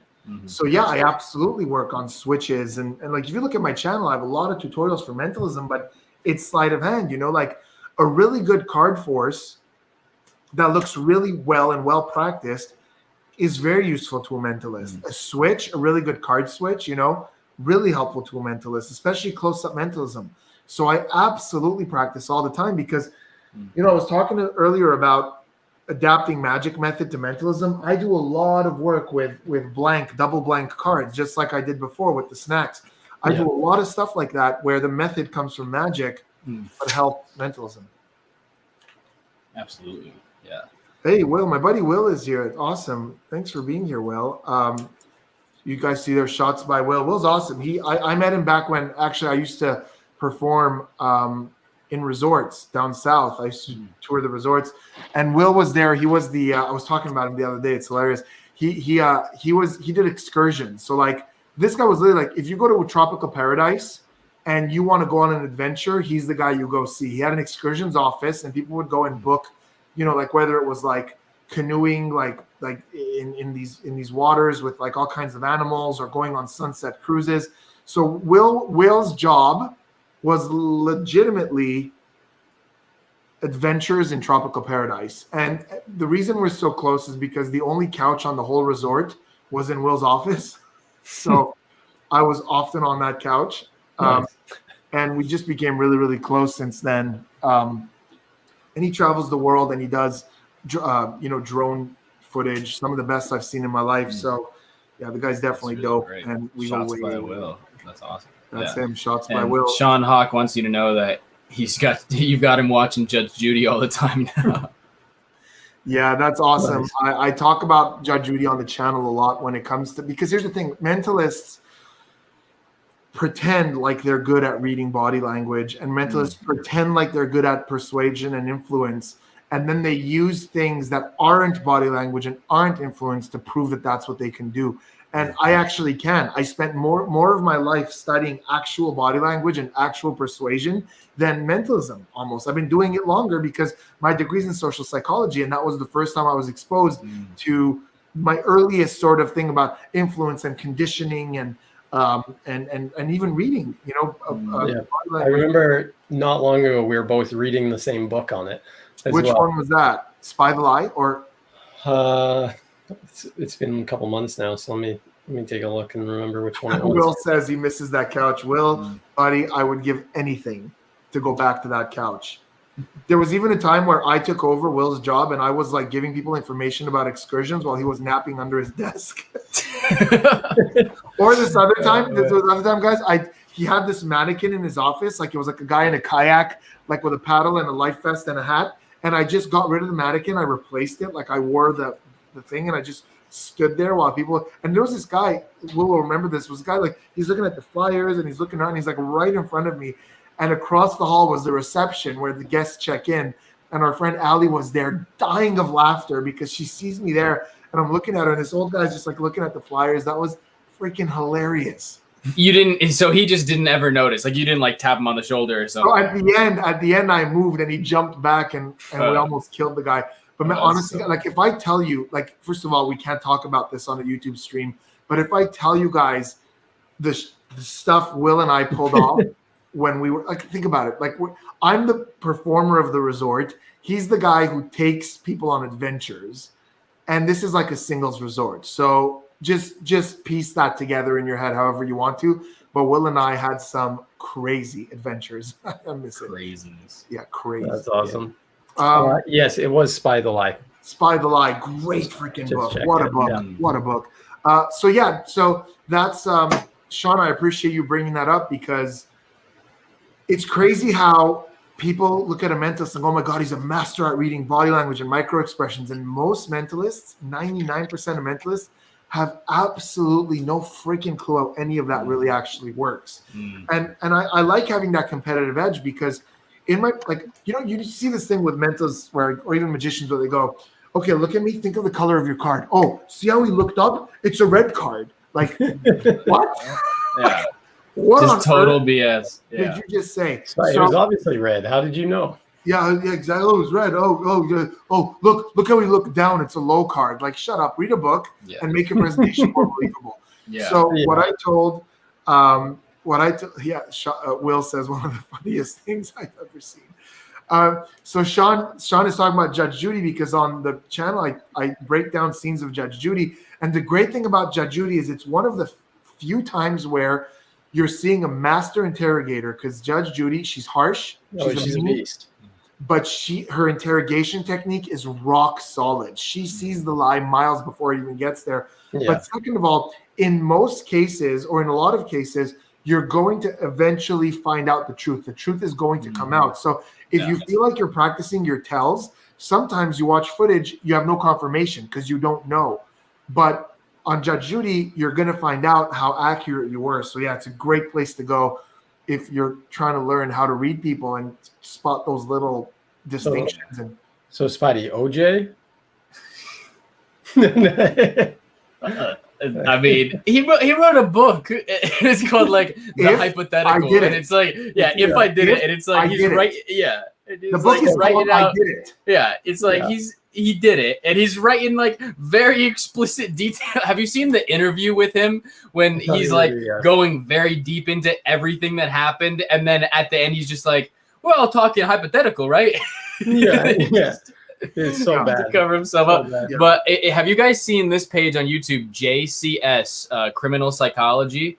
It's really fascinating. So it's basically, there's a really good narrator, and I've been super into, it's like true crime, where this guy he takes footage like of interrogations that's been released into the public domain, and then goes and narrates it, and you're like, you can see this moment where like this interrogator is using this technique in order to build rapport, and he's using it's JCS Criminal Psychology. Right in the private chat. Yeah. It's so good because there's so many things like. I love the one guy was reading and he's like, oh, the radio DJ voice when you're talking to someone to calm them down, and said like it's that late night, and he goes. Ryan, that's also hypnosis, isn't it? That's also hypnosis. Like with hypnosis, we go lower and we talk softer because we want to calm your mind, and also this suggests that everything's okay. If you ever watch interrogations, they never ever get to where like, okay, this is it. We're gonna like it's super calm and it's okay, and it's always like it's not a big deal. And if you want, what do you want to talk about? That's fine. If you want to, it's always funny because when we see interrogations on TV and stuff, it's always like, I'm gonna go in and rough that guy up, and it's like that doesn't happen. No, it's not. It's like television shows are so over dramatized, and like that good cop bad cop thing that does not exist. Unless like if you're I don't know if you're talking like petty crimes, like smaller thugs and stuff, maybe that's a method that I'm not familiar with. But in interrogation, it's all about keeping them in short-term thinking and making it seem like, look, it's not a big deal. We could totally figure this out. There's nothing we can't figure out. There's something interrogators say very often. Or they'll say things like, hey, listen, I totally understand. We've all been in that situation, and that's, I've talked to some real top-notch interrogators out there, and they all say, you almost have to become the beast to humanize what they did, because otherwise you'd be like, you mother, like what? How the hell can you do this? And they see that disgust. Whereas most interrogators say very calm, it's not a big deal, it's totally fine. And another channel I can recommend if you guys are interested in this kind of stuff is called the Behavioral Panel, and this is 4 of the world's best body language experts. One of them is my good buddy Chase Hughes. He wrote a book. Actually, both his books are here. Chase Hughes is an expert on body language and persuasion. So he's really good at both. So he's got all the hypnosis stuff, but he also trains intelligence officers. I'm releasing a video this Sunday because I do on my channel, guys. For those of you who don't know, I break down the show The Mentalist, but it's not like break down like that's real, that's fake. I talk about the real psychology of what they're suggesting. And I'm doing a really good one Sunday all about reading people and you guys should check it out. But anyways, we've got this called 6-Minute X-Ray. Ryan, you should totally grab this if you haven't already. Great method for people reading by Chase Hughes. And he also has the Ellipsis Manual. This one's a little bit more advanced. It's all about advanced persuasion. But this one is very sort of user-friendly, and it's a really, really good resource for speed reading. He's got some great stuff. The guy's a champ. That's really cool.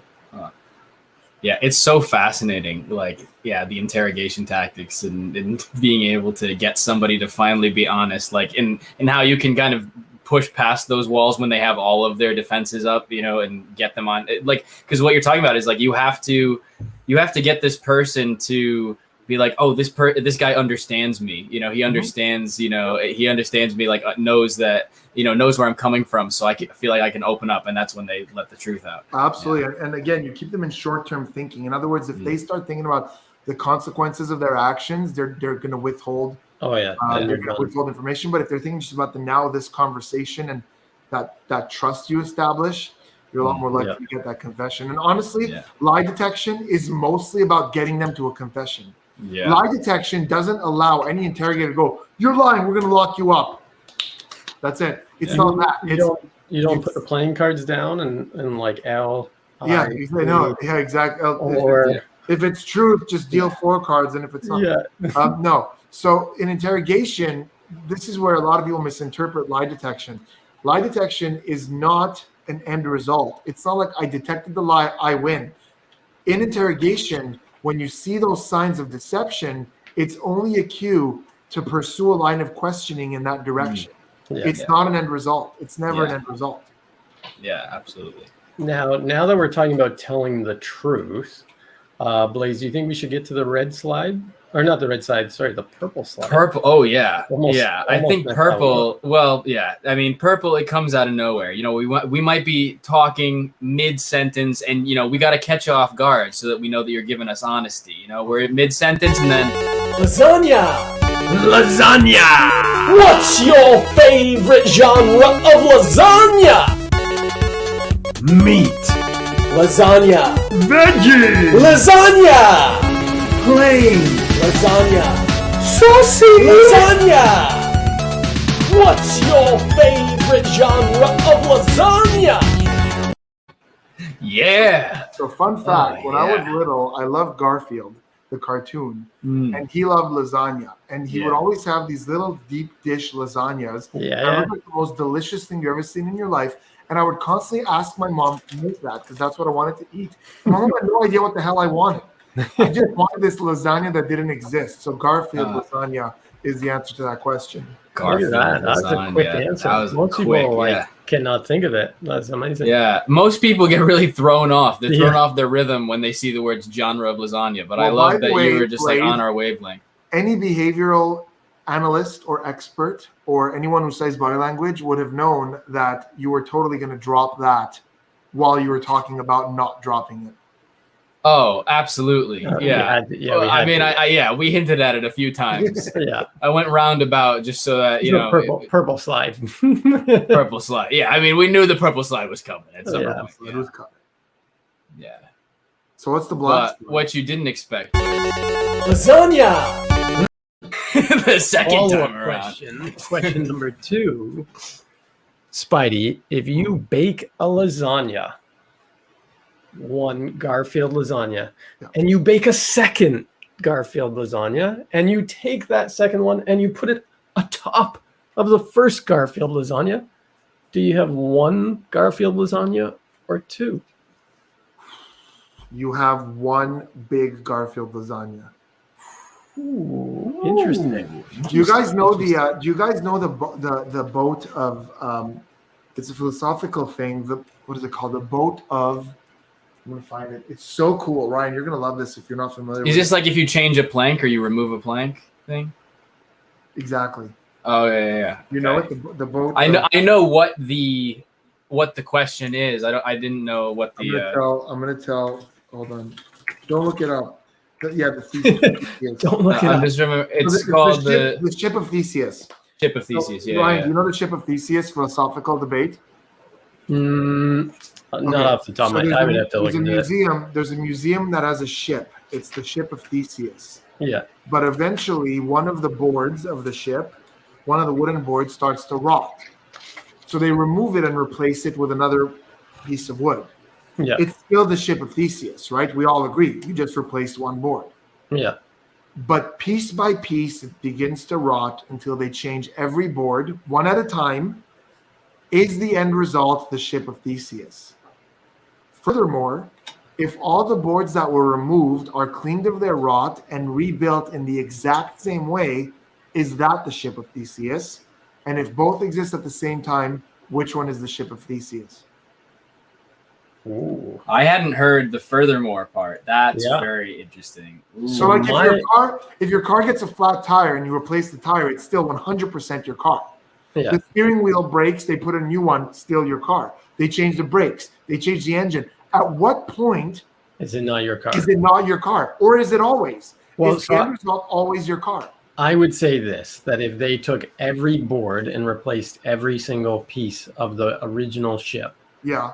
then that would be a replica of When the did it go original from being the ship to the replica? Is it when it crossed over the 50% mark? Well, here's an example. I went to ROM with Anya a couple of years ago now, and you see all the dinosaur bones and stuff like that. And I was like, wow, this is crazy. They have a Tyrannosaurus Rex, right? And then I was looking a little bit further into detail into what it was and the write-up and stuff about it. And then they actually show this is the only bone in this entire dinosaur that is actually real. The rest of this Reimagined. is just plaster that we've made and stuff. And now they say, oh, it's because these things can't be in real, out in the air or whatever, and so they're all in the Smithsonian. I can't even say it. Smithsonian. And so that's the only place they are. But I'm like, well, people come to museums all the time to see like dinosaurs and stuff, right? No. And when they're looking at it, none of the there's things that none of the dinosaur is real. And so Spade wrote something interesting. Yeah. Every 7 years, all the cells in your body. And the answer to that is that depends. What are we? And this is going so deep philosophically, but are we our cells, or are we our heart, or are we our brain? I think we are our brain. In other words, I think that you can replace every single part of me except for my brain, and it'll still be me. But the moment you replace my brain, it no longer is me. And I would go further to say it's our soul. But we've had that debate many times. But also, here's another thing. Are you the person that you were 20 years ago? No. So you've evolved, through, maturing and through just like learning, and growing as a person. So regardless of like physical appearance, it's like, I don't think that someone necessarily is who they were, people. What physical appearance? This is 6 years ago. Look at this. Do you think there's a physical appearance here? You got like a stud over here. You got the hat. You got the hat over here. It's just the hat, man. That was surgically removed. That hat. Yeah.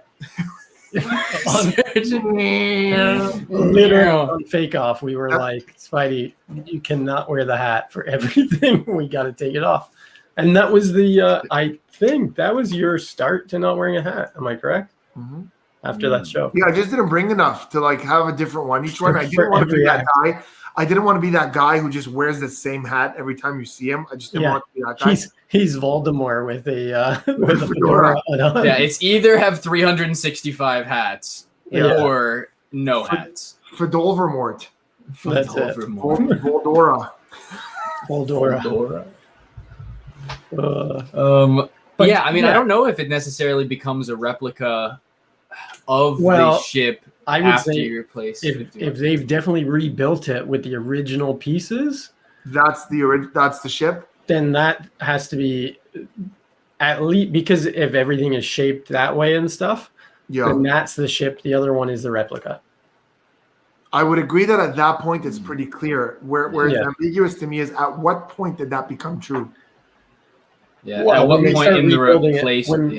When they start rebuilding it with the original pieces. If that other ship still has original pieces on it, then I would say that it's this is I would probably just say this is a replica of this boat with some of the original pieces. I have another one that I actually chunk this down a lot for a mentalism effect that I do in social Give me 1 sec. Oh, like Actually saying the Xavier ship is, is Talk the amongst idea. yourself. Talk amongst yourself. Except the Xavier ship is said- the idea. Oh yeah, go ahead. He said, changing the That's parts what I doesn't want. matter unless you change the idea of what the ship is. Bam. Spade's on some serious shit. I mean, here's another quandary. Let's say that you were to take out half of the boards, and you were to then stop at that point. You replace those 50% of the boards with one, and then you rebuild another ship with the other 50%. Are they both equally Theseus's ship? Then it sounded like you said, "Are they both equally pieces of shit?" That's true. It's just an old It's like- boat. I'm not sure about that, but Are they both equally Theseus's ship, or is one more replica than the other? well, and I think that's where you would go into like looking at what they do with dinosaurs. Is like this is a representation of this with some original pieces. I would think it'd be a representation of what the original was. Anytime you take off something, then it's I think. Well, let's say something is 60% original, and then you've only replaced 40% of it. Is it the original that's been restored, or is it a replica? It would be a restored original. It would be a restored original. no, if you hang hit on, the 50% mark, does it change? No, actually, I take that back. Because like I'm restoring a classic car, right? But as soon as I put new parts on that, then I haven't really restored the old into the new. I've rebuilt a car, but I haven't. Oscar, this is not it. Okay, so here's another one. This is something I do in close up, like at a dinner party, like super casual. When the conversation is turning to like more like deep things like this is something that I love to do. And this is how I use a peak. So, we all know different ways to peak. And this is a conversation I have, and I'll ask someone, and I'll kind of mask this as a sort of like a reading on their personality, but then this always sparks deeper debate. And here's what it is. You're on a ship, and there's a shipwreck, and you manage to get a lifeboat, right? And there's 2 spots on that lifeboat. So you go near the shipwreck. Spidey, way to get back to the ship. You get so maybe it's, I don't know if it's the original ship or a replica of the ship. You go over to the people that are drowning, and you get to save 2 of them. So 2 of them get to come on the boat with you. Now you have no idea what the journey is ahead. You don't know how far you are. You don't know how to get back to shore. All you know is you've got this raft and 2 seats on it. Here are your 8 choices of which you're going to save 2. Ready? And then I don't know, Blaze, if you want to like write it somewhere and pin it, like go into your brand. I think it's in the brand section. No, in the banners. In the banners. Yeah, in the banners. Yeah. So I'll make a banner. So the first one is a pregnant woman. Pregnant woman. The second is an injured military man. So he served your country, but he's injured. Slightly injured. It's not life-threatening. Like a broken leg, or like is he injured right now? He's injured now. Okay. Like he injured himself in the wreck. It's not that bad. Like he'll survive, but he won't be of great help. All right. Okay. Third is an ex-con. So he's fine. He's an ex-con. But You're it cut. No, it's back now. Your audio went funny. I didn't hear what that last one was. So the third one is an ex-con. So he's a convict, ex-con, but he has exceptional survival skills. Like he will get you back. Whoever's on that ship, he'll get you back. The fourth, Ryan, this is interesting. A priest, or pastor, or rabbi, or whatever your faith is. 5 is an old and sick loved one of yours. So a family member who's old and sick, but you know them, their family. 6 is a convicted murderer. So this guy's a serious criminal, but he knows the location of 4 missing children and will only tell you if you give him a spot on the boat. Otherwise, they're done. 7 is a top innovative scientist who's like really making progress in like real like sort of moving society forward. And 8 is a millionaire who's promised you $10 million for one of the seats.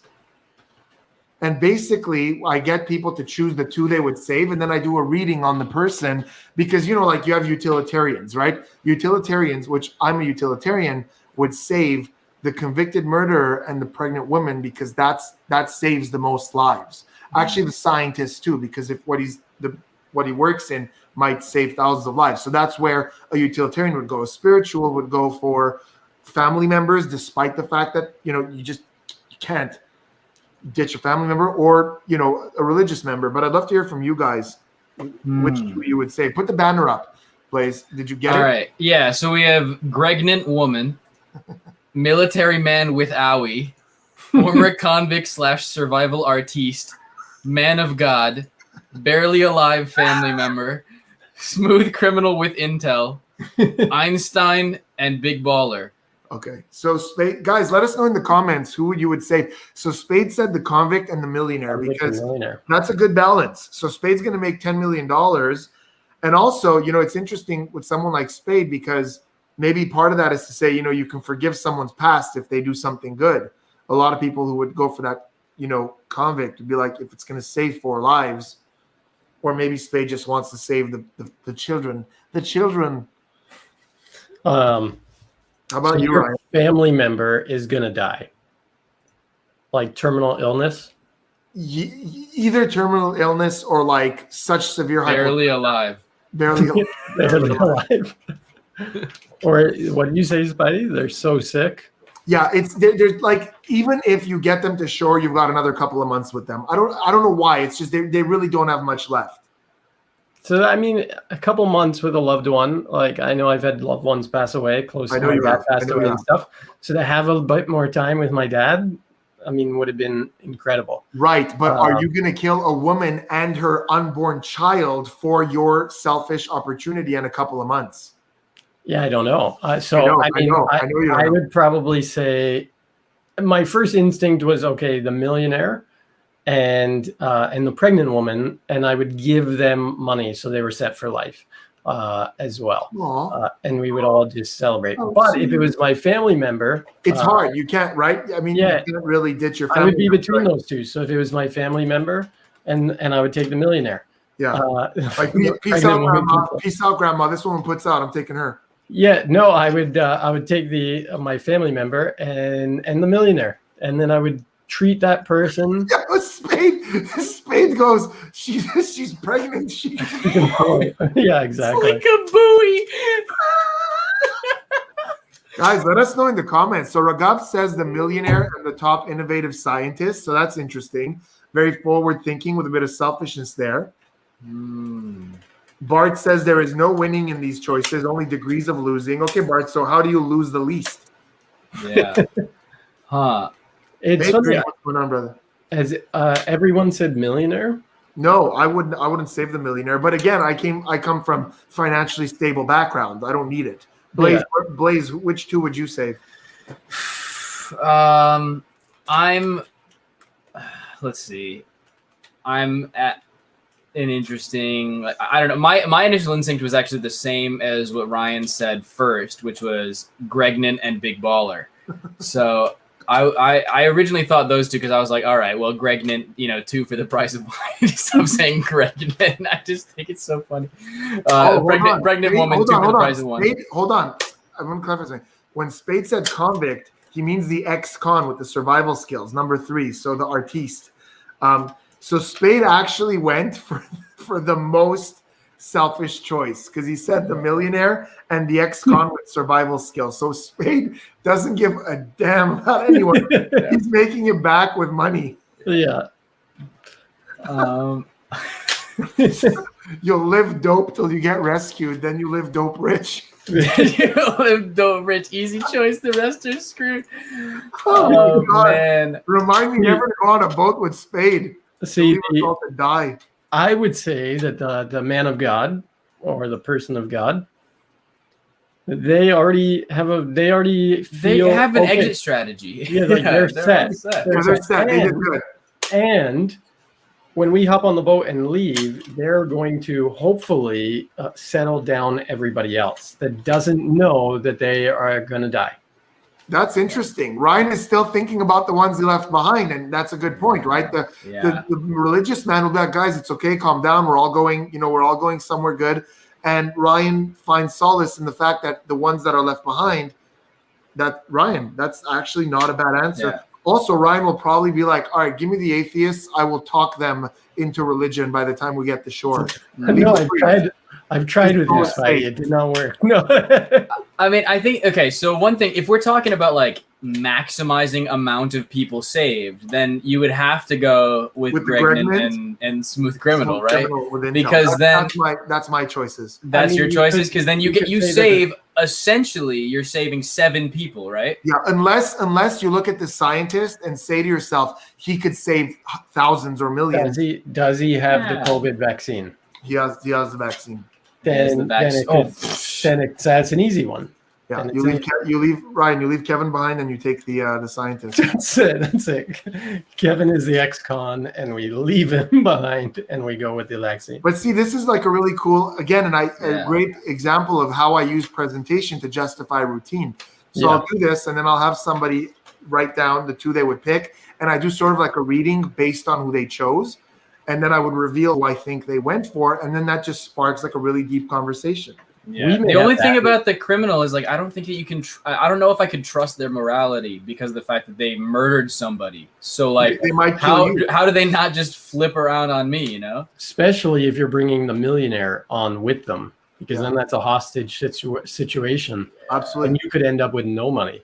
I guess it depends on if the convicted murderer was like a psychopath who enjoys murdering. Well, they don't enjoy murdering. They don't not enjoy it the way. Yeah. But a psychopath to whom murdering is as simple as shuffling cards, or if it's like a murder in the sense that it was a crime of passion or a crime of hate or like because if it's that kind of thing. I think that I don't know. Okay, please put up Xavier's last comment.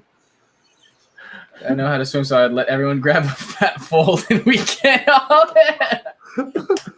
Amazing. We may have to add this as a segment in the show. These are really deep. This is very interesting. Who would you save? Yeah, we'll just keep these banners. Just Gregnan, military man with owie. 100%. And then add Justin Miller to that, and let me know if ever one day somebody Justin Miller. Actually, I think that scientists might have more utility than Big Baller, because say that again. I think scientists might have more utility than Big Baller, right? Because Big Baller is a selfish move. Yeah, and like the thing is, like, there's a lot of rich people. Like there's nothing other than the fact that this person has money that's necessarily distinguishing them as I guess we don't know if the scientist is like Elon Musk. Like it's someone like that. It's like a Bill Gates, Elon Musk, somebody who's like really going to advance what we have access to. X says, but you live dope. But they give you 10 minutes. That's a whole lot of assumptions right now. Here's another way to look at it, right? Like super practical scientific minds would say ex-con and scientist. That's it, because the most important one to save here is the scientist, and the ex-con is the only way to guarantee because here's the other thing. If you don't pick the ex-con, the survival rate chances might be the boat may not make it. So you might want to prioritize and be like, all right, those 4 missing children have to be saved. So I'm going to put the murderer with the ex-con because he's got to make it to give that information to someone. But do you count yourself in the boat? Like, I feel like No, it's you plus 2. Huh? Yeah. Would you jump out and give your seat to someone else? No, I'm saying no. Hells no. No. No. But I would consider myself like a survival artist. So I think I could get us back. I don't think I need a con to do that. Oh, okay. I don't. I definitely don't. I'm going camping tomorrow for this whole weekend. It's my first time ever camping, and I'm not a survival artiste. Oh boy. Yeah, I'm a major setback. Like, I'm going to be asking the survival skills guy, like, yo, so how do you capture a sandwich? Yeah. Yeah. Where's the microwave? Where's the microwave in the wild? It's funny how nobody said the injured military man. So, I do see value in somebody who served their country, because you're not in Canada, Ryan. You and I guess we're in a time where like we don't see the direct result of warfare, because there was a time where you would have enormous respect for a military man because you're alive, because they saved your butt during a war. But I guess, I have tons of respect for a military man. Any one of these people would be very difficult to leave behind. Well, yeah, I think someone like that though too would go, I've seen so much already in my lifetime that they would be at peace with dying as well. The military man will be right. I mean, to a certain extent, if you're, I feel like they've already made their their line of fire that they are okay with death. I actually honestly put them in the same category as barely alive family member, and I was just like, they're already hurt. Like it's gonna be so difficult if we're trying to survive to have them like hurting our survival chances. You also have to wonder, like, if the priest, like, let's say you offer the seat to the priest, right? If he takes the seat instead of saying no, please take the pregnant woman, well, that would make me be like, well, wait a second. It's a test. Although by living, he may save thousands of more lives as well. Yeah, I know Spidey wouldn't agree with that comment. That's debatable. But debatable. Potentially, yeah. He's as valuable as the scientist, potentially. To spiritual people, yes. So but he's not saving their body. He would be saving their soul. That's not true. A lot of people, I mean, listen, as much as I personally don't believe in that kind of thing, I do know people who claim that, they were at a very low point and finding spirituality or religion turned it around for them. So that's true. There is, but the same could be said for almost any one of these, except for the convicted murderer and the ex-con. Like a scientist can also inspire people. The pregnant woman, we don't know what she does, but maybe she's a really nice person. Yeah. Unless the priest is a doctor. He's a doctor, yeah. I mean, I think like it would be then maybe doctorate. Maybe. Well, I mean, it's like I don't know. I think that the priest is there to comfort the rest of them. Yeah, that's where I put him. I put him as the make everybody else feel comfortable. No ill intent towards any priests out there. Would love to be able to save the priest, but if we're talking about like what we got to do, it's like Blaze. The priest isn't pregnant. No, he's a priest who moonlights as a trauma surgeon. Yeah. He's exactly what we need. He's a survivalist priest trauma surgeon. That's it. He sends people directly to God. Well, in asking you those, like you asking us those questions, I think it's only fitting that we then turn the tables on you. Purple! Black. It's that time. It's time for my favorite rhyme. It's time for the IQ test. Let's see if you're better than the rest. It's time for the IQ test. Let's see if you're better than the rest. Did your teachers call you smart? Or more of an epidemic brain fart? It's about time we see. Can you count? 1, 2, 3. Let's see if the answers will agree. Can you count? 1, 2, 3.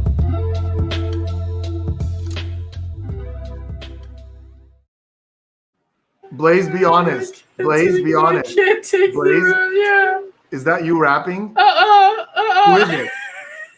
Who is it? No, it's not. No, it's not. I created all the songs for this show. And you're the one actually doing it? Yeah. He goes epidemic brain fart. That's hilarious. Wow, good job, buddy. I thought it was Blaze. I did not do this. He made it yesterday. Lyric sheet, buddy. Lyric sheet. Love it. Right here. Love it. I think you have a future in music writing, just like the body is a dojo. Oh my God. The body's a dojo, the heart is a master. Yeah, that's some good. I did lasagna. I did 20 questions, and I did that one. I need to start contributing to the songs. Yeah. You'll just be like, oh, hey, man, like I wrote these here. You just send them, and I'm like, oh, okay. Before we go to the IQ test, Sean Hawk says if all the people on the boat, instead of being those people, were all magicians from past and present, which two would you save? Oh. That's tough, because for me, it's like friendships come into that. You know what I mean? Like, Well, is it magicians of the past, though? Oh, past and present. Past and present. Well, you know what? If you leave Chris Angel behind, he can just levitate everyone to safety. That's true. That's true. I'd save I mean- X and Mateo. Wow. I mean, Two Thanks, choices. Blaze. Wow. Yeah, thanks. X, Thank you. sorry, Mateo's the future. He's so young. Well, I are think, any of the magicians pregnant? Yeah. Yeah, are any of the magicians Gregnant's your new favorite word, right? Right next to Yeah. Lavalantula. That's a lavalantula. All right, guys, hit me with this IQ test. Oh, BB. All right. Well, Let's see if you're ready for it. question I'm one. super ready for it. How do you put a giraffe in a refrigerator? You politely ask it. So you open the door and you ask the giraffe very kindly, "Would you mind please stepping into the refrigerator?" Then you close it. Interesting. Interesting. Unless it's an idiot, unless it's a dumb giraffe, in which case you have to put some kale in the refrigerator, just a little to lure it in. Kale. Kale. Yeah, giraffes like kale. I never knew that. Yeah, I did. I went to a Interesting. zoo once and I fed a giraffe some kale, so that's how I know that. Ryan, would you say that answer was incorrectamundo? I would give it like a 70, maybe 63%. Negative 63, maybe? Yeah, of course. There's a better answer than that. Open there- the refrigerator, put the giraffe in, and close the door. This question tests whether you are doing simple things in a complicated way. Well, come on, bro. That's pretty much my answer. I just added some step to actually want it to get in there. Yeah, it's like 63. It's a pass. It just Well, bad. you didn't even answer how you actually get the giraffe in. Well, you physically put it in there? I mean, you didn't even say to open the door. I did say open No, the he door. did, he did say open. Oh, the he door, did say open the door. Oh, okay, Yeah. okay. You're missing a step. You're saying put the giraffe in. What does that entail? Carry it and stuff it in there? Well, it's Well, just a step. We didn't say how big the giraffe It is. is, no. I think that was, yours was, a good 60%. But you have a chance to redeem yourself. All right, Okay. So, Question 2. how do you put an elephant into a refrigerator? Is it the same refrigerator?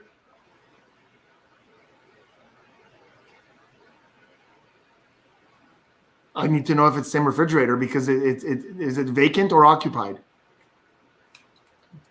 How big is the refrigerator?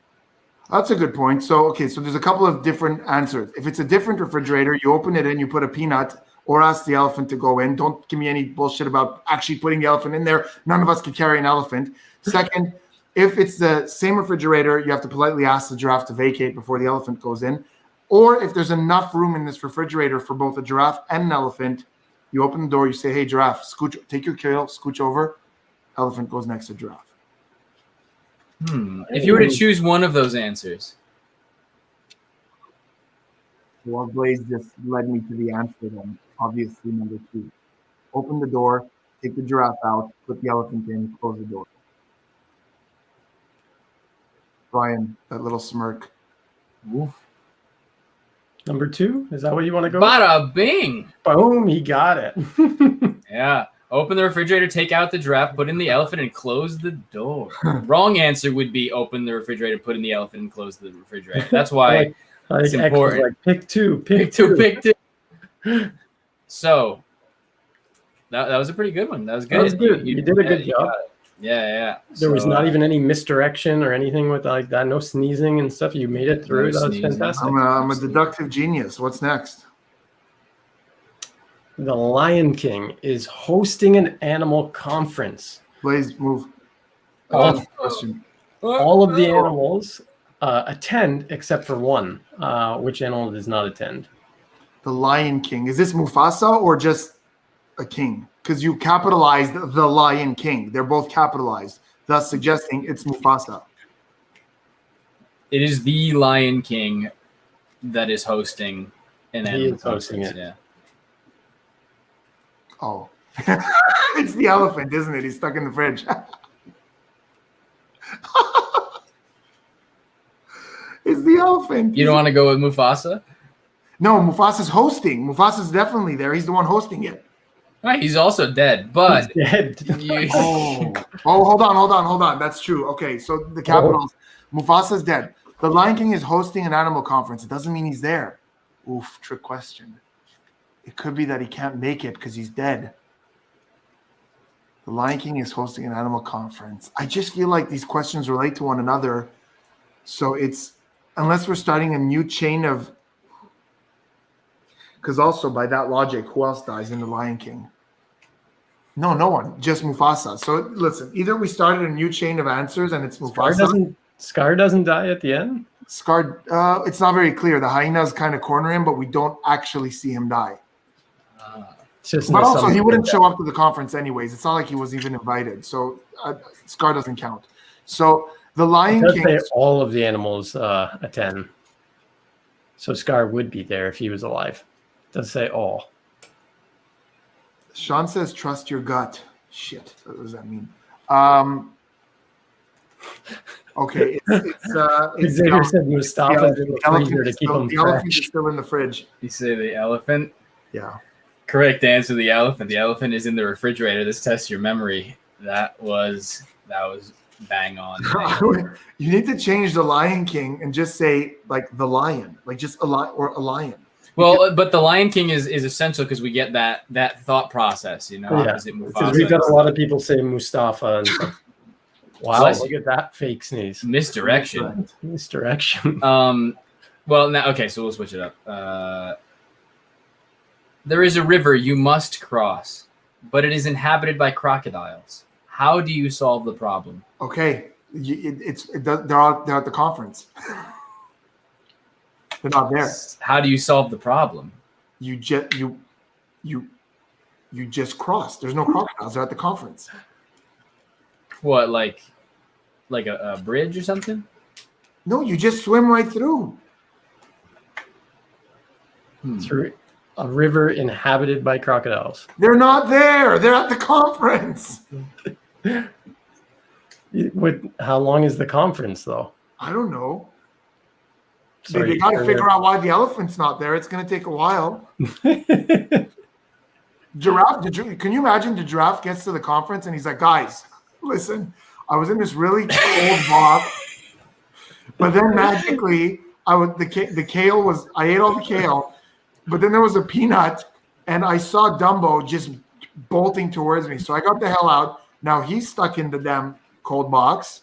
So crocodiles, lions, gazelles, you're all helping me. We're getting that big ass lion or elephant the hell out of that box. If any of you typically swarm rivers, not the time. We gotta go get Dumbo.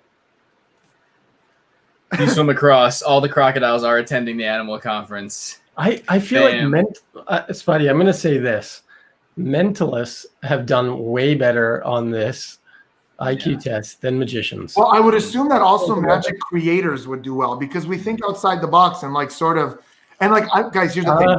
Here's the thing, guys. I would say that we've had some magic creators do really absolutely horrendous on this. Let me tell you something. I'm excessively good at riddles. I pride myself on this. Like my whole, and like I think there has been one riddle my entire life that really got me to the point where I was like, I can't. There was another one that took me like a day and I called my friend back and got it. There was one that just had me like, I really couldn't. And until today, it's kind of like really hard for me to make sense of it, but I'm exceptionally good at riddles. Cause like I have that kind of thinking of like deductive reasoning. Yeah. The test says this test, whether you learn quickly from your mistakes. According to a study by Anderson Consulting, around 90% of the professionals they tested got all answers wrong, but many preschoolers got several correct answers. Anderson Consulting says this conclusively disproves the theory that most managers have the brains of a 4-year-old. But you know who does have the brain of a 4-year-old? Our very own Mr. Mentalism. Blaze, you crushed it. That was really good. Why did little Susie fall off the swing? Because she had no arms. Knock, knock. Who's there? Not little Susie. I was like, oh, I know what's coming. I love those kind of like anti-jokes. Yeah. Yeah, no, but you crushed the IQ test. Thanks, Aussie, buddy. he had like the craziest answers. He was just like, oh yeah, you gotta chop up the pieces and then Tetris them in the fridge. You gotta murder all of the animals. We were like, oh wow, that's kind of weird for a vegan, huh? That is yeah. He was very meticulous about saying that he was a vegan beforehand too, and he was like, I'm a vegan, I don't eat meat. So, and then let me tell you why also my mind was tuned into this. I remember a joke from my childhood about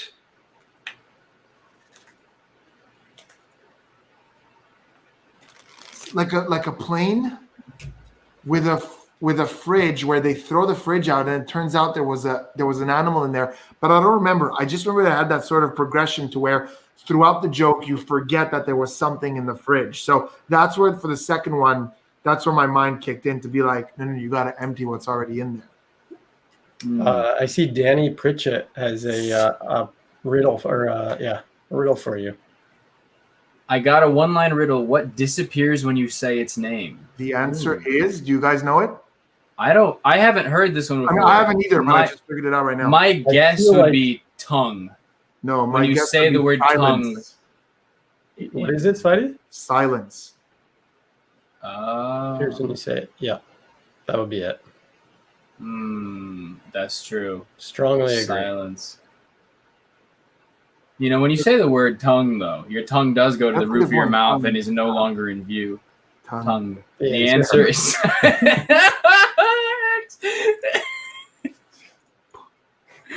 Why? All right, silence. All right. Give us more, guys. What other riddles? This is fun. Yeah, this has been the most games we've ever had. The one that stumped me was something about you're stuck on an island and you have to figure out the color of eyes of people, and there's this train that comes by, and I don't know if you could find it online, but it was a disaster of an answer that till today doesn't make too much sense. It was about there's this train that comes by, and there's people with eye colors, and every day X amount of people go on the train. It was really elaborate, and I had no idea what it was. But besides that, I'm really good at riddles. Train eye colors riddle. Eye colors. Okay. Ready for this one? Yeah. I speak without a mouth. I hear without ears. I have no body, but I come alive with wind. What am I? I speak without a mouth. Okay. I hear without ears. I have no body, but I come alive with wind. What am I? Speak. So obviously it's an object that you could use like speak, like a metaphor, like it speaks. I speak without a mouth. I hear without ears. I come alive with the wind. So what does wind create? What does wind create? What does wind create? I feel like a wind chime or something like that makes noise. But it speaks, but it doesn't hear. It doesn't hear. Yeah. What hears? I hear. Hears. Hears without ears. How do you hear without ears? I speak without a mouth. I speak without a mouth. I hear without ears. Yeah, I speak without a mouth. Let's just. You know what? I need to sit with it a little. I need to marinate. Okay. Blaze, I'll read it one more time. Okay. I speak without a mouth and hear without ears. I have no body, but I come alive with wind. What am I? I come alive with wind. So what does wind create? Wind creates like a tornado. Does a tornado hear? No. If you think you know the answer without Google searching it, comment it in the comments. But do not Google search it. I don't. Speak without a mouth. These are the riddles where it's like it's gonna hit you with wind. Come alive with wind. I'm just thinking what comes alive with wind? Huh. Somebody's saying Spade says the FBI. Is it the one Europe? Is it okay for the other ones? Buddy, is it corn? Corn? What? I have no idea. Because there are ears of corn. Ears of corn. But this is something that hears but does not have ears. All right, so here Oh, right, is it. corn, an ear of corn. Yeah, but it's the way around. It does. Yeah, but does this? So this says you're a bus driver. At the first stop, 4 people get on. At the second stop, 8 people get on. At the third stop, 2 people get off. And at the fourth stop, everyone got off. The question is, what color are the bus driver's eyes? No, Is that wasn't the question? No, how the hell? How can you answer that? Because you're the bus driver at the beginning. Yeah. Oh, cute. I'm trying to. That's a great riddle. That's like not a. Can you solve the famously difficult logic? Here's another one. You measure my life in hours, and I serve. And I serve you by expiring. I'm quick when I'm thin and slow when I'm fat. The wind is my enemy. Hold on, I gotta write that down. Yeah. Wait, the wind is my enemy. You measure my life in hours, and I serve you by expiring. Hold on. I'm quick when I'm thin, and I'm slow when I'm fat. Oh, The wind got is it, my enemy. got it. I 100% got it. What? You want me to say it? Yeah. But Blaze. So the wind is my enemy. Yeah.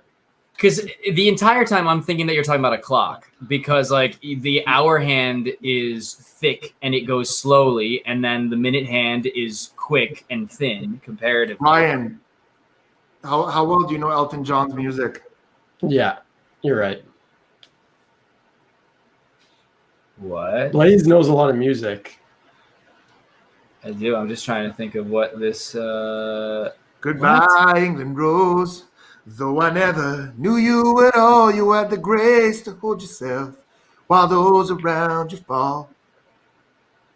And it seems to me you lived your life like People are saying it's a waiter. What? No, it's not a waiter. Candle in the wind. Why are you saying it's a waiter? I thought that it was a bunch of people saying waiter. It was just X saying waiter over and over. Over and over. I was like, why is everybody saying candle in the wind? It's a candle. It's a candle. Yeah, that one makes sense to me. The first one, not so much. Yeah. You know, sometimes there's like riddles where it's like the letters, you know, like you think you're thinking about a concept, but it's like the letter, like I'm at the beginning of all things, and it's like A because at the beginning. Yeah. Do you want the answer for the first one? Hold on. Yeah, just say it to me one more time. I hear without farting, and I think without. I speak without a mouth. Okay. And hear without ears. Hold on. Let me just stop there. Something that makes a noise but doesn't have a mouth. Okay, so it makes a noise. It hears. I hear without ears. I hear without ears. So something that hears. Hear. What did you hear? Okay, keep going. I have no body. That part's useless.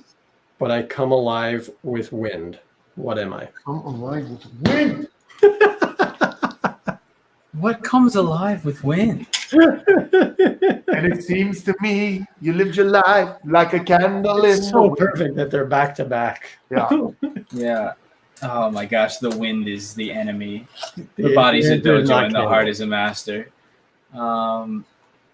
What comes alive with wind? Okay, so let me ask you this. And this is cheating because somebody earlier in the comments said echo. I don't know the physics of an echo.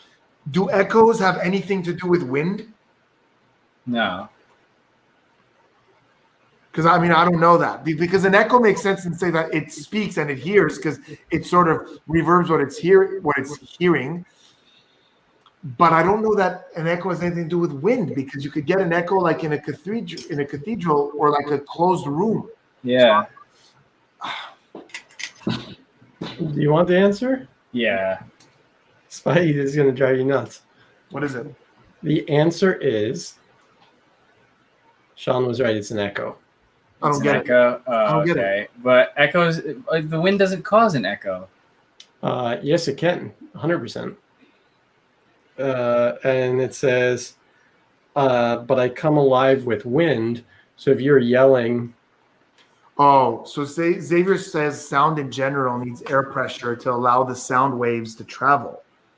But okay, fine. Yeah, but I'm just reading the top 25 riddles But like, okay, but that's kind of like, okay, because wind is just caused by convection currents in the atmosphere. Like you have the sun heats the ground gets warm, so now the air near the ground warms up, heat rises, so that goes up, and then as it gets up here, it's going to become more dense and cool, so it falls, and then you get a current, and it's a cycle. And then that cycle, that movement of air is wind. That doesn't have anything to do with an echo. Like, I'm just reading the riddle. I'm like, don't kill the messenger. Like, reading the I have riddle. no idea what Blaze just said. I was thinking about muffins. Let me ask you one more thing. Muffins is Let me good. ask you one more, because I think this is a funny one. When you see a boat filled with people, because we were talking about boats, and it has not sunk, but when you look again, you don't see a single person on the boat. Why? Because they're swimming. Because they went below deck. Because I don't know. That's a weird question, isn't it? It's a riddle. You look at a boat, there's people on it, but it hasn't sunk. Then you look again and the people aren't on the boat. Yep. They're swimming. Blaze? you look at a boat and there are people on it. Can you read it again? Sorry. Yeah. You see a boat filled with people. It has not sunk, but when you look again, you don't see a single person on the boat. Why? People. Because they're all couples, like they're all married. Oh, because you don't see a single person. But here's the thing with that. I don't like riddles where there's another answer that's as valid. Like if they all went for a swim, they wouldn't be on the boat. Fair enough. I agree with that. But the answer is all the people were married. They're all married. Yeah, you don't see a single person. Yeah. I just thought it was funny because it's we were talking about boats. Yeah. Boats. I'm trying to think if I know any good riddles. I'm trying. There's one that's on like this TED Talk, but it's like a 4-minute video of them explaining this green-eyed riddle, and I don't think it has anything to do with the train. So I don't know. I guess that one. I do like X has asked it a couple times. He says you go to a desert island and you can only bring 3 things. Why do you go to the island? Yeah. Because the 3 things need to go on a trip. Kevin, Go on that island. Kevin has a good riddle. Kevin, we're talking about you earlier. Kevin, type it out. I have a good riddle for Kevin. There's a virus that's wiping out the entire world, and then there's a cure that comes out for it that is saving literal countries. Do you take the cure? Ryan, we'll start with you. Yes. Correct. Yes. Blaze, correct. Yes. Correct. Any other answer? Kevin says, what did you say? The answer was yes. The answer was The yes. answer is correct. Correct. You have a ding-dong friend who likes to throw out random facts that aren't even real about slim chances of something going wrong and uses that as an argument against something. Do you listen to said ding-dong? Ding dong. Ding dong.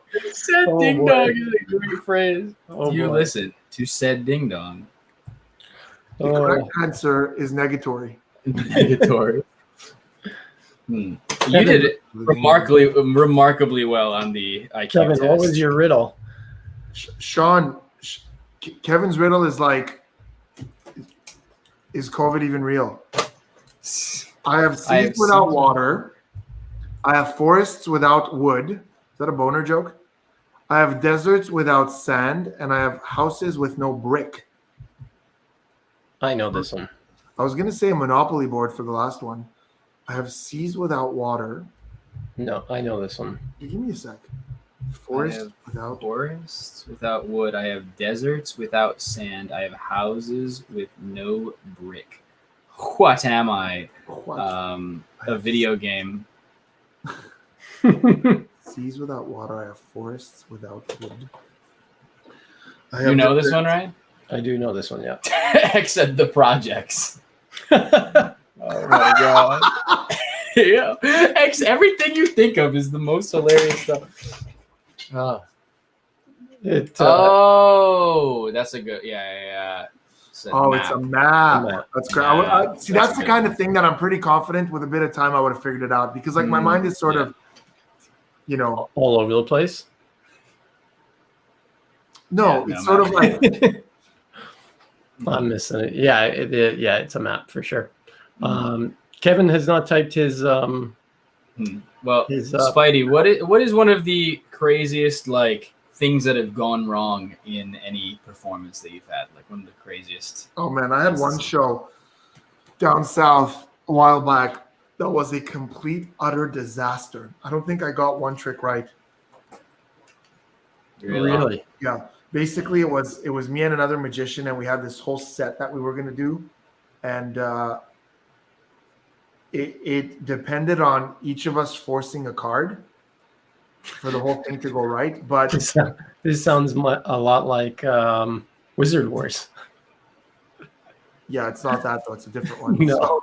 So I basically told him like, just be careful because the humidity here because we're in Mexico, I said the humidity is really tough. So if you're gonna palm anything or just be careful. And he goes, oh, don't worry about it. I work in humid conditions all the time. But because of humidity, he ended up palming off more cards than he intended to. And so the force didn't work on his end, which made my section of the trick look bad. And also I was going to do build to fruit, but the audience member that had the fruit, because I give it and I bring him back at the end, ran off with the fruit.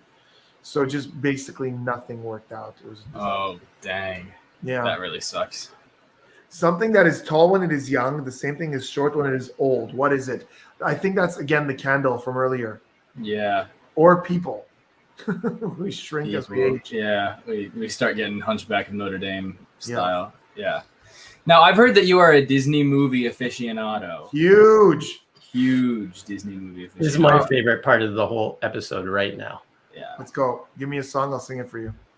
Any song from any... The classics. The classics. The classics. Like the older movies, you know? Yeah. All right. Let's go with I'm Flying from Peter Pan. First of all, it's not called I'm Flying. Oh, wait. I'm thinking of the musical Peter Pan. Let me go to the Disney movie Peter Pan. No, forget Peter Pan. Go for like the ones that are known for their music, because Peter Pan has like a couple of songs in there, none of which are like groundbreaking. Like, let's go with Peter Pan in the musical. That's why I know those songs. Xavier said, "How about the Sword in the Stone?" Does that even have a single song in it? Oh, I think that he's a little high, a little low, to and fro. All right. Oh. Okay. Let's do. Spidey, you're getting Let's stumped. do "Kiss the Girl" from Little Mermaid. Okay, so here's the thing. You don't want Kiss the Girl from Little Mermaid because I'm so much better at I know the lyrics to it, but I'm much better at literally almost any of the other songs because they're so much more spirited from Little Mermaid. Do you know what I mean? 'cause they'll go out full Broadway performance. I will here. mess it up for you. Like I will light this. All right. Tigger T says Elvis song from Lilo and Stitch. Don't know it. Never saw All it. right. Okay. Let's go with then Little Mermaid. "Friend Like Me" from Aladdin. Oh, baby. Yeah, do that. Go. Do that. When Alibaba had them 40 thieves, Shahrazad, he had 1,000 tales. Master, you're in luck, because up your sleeves, you got a brand new magic never fails. You got some power in your corner now, some heavy ammunition in your pants. You got some punch, pizzazz, right now. The only gotta do is hold that lamp, and I'll say, Mister. Am I doing the Will Smith version or the Robin Williams version? That is what Williams. That's Robin Williams. Because, Yeah, do Robin Williams. Because, okay, Mr. Aladdin, sir, what will your pleasure be? Let me take your order, jot it down. You ain't never had a friend like me. Life is a restaurant, and I'm your Metro D. Come on, whisper what it is you want. You ain't never had a friend like me. Oh no! No, hold on. Dude, I love that. I love that. So there was only one lyric slip. Say what you wish is yours, true dish. In the more baklava. See, I still think he should make it through the whole routine, but he doesn't do I'm it. in the mood to help you, dude. You ain't never had a friend like me. Because Elvis does not want to see Richard. Oh no! Nah. The only I love that you had a better lyric than the original because the lyric was some heavy ammunition in your camp, but you just said some heavy ammunition in your pants. Yeah. Which is, I didn't know. I thought it was pants. I thought it was pants. That's such a funny replacement for it. That's better than Are you looking at the lyrics while I'm doing this? No, I know the lyrics. Yeah. Oh, it's cans. I thought it was pants. In camp, like ammunition in your camp, like I thought it was ammunition in your pants. He goes, let's see, friend like me lyrics. Let's make sure. I think it's heavy ammunition in your camp. Yeah. Got some punch. Pizzazz, Yahoo house. All you gotta do is rub that left, and I'll say.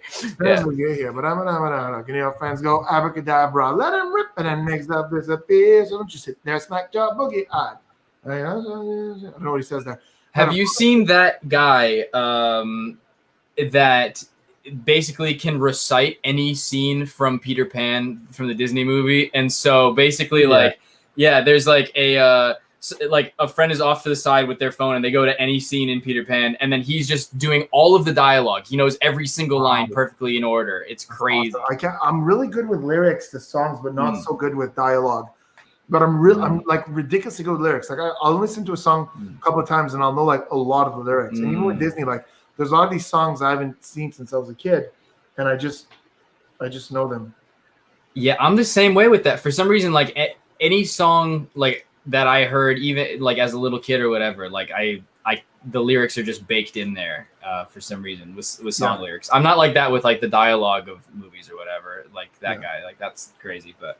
That's crazy. Song like that's dope though, that you can pull out any. That's your secret talent though, is the Disney movie thing. Oh yeah. A lot of people are asking for Prince Ali. So here's a little known fact about Prince Ali. I prefer Jafar's version from later on in the movie than the original one sung by. I like the Robin Williams version a lot, but Jafar's reprise later on. Do you remember that place when he's the sorcerer? Dude, it's so freaking good.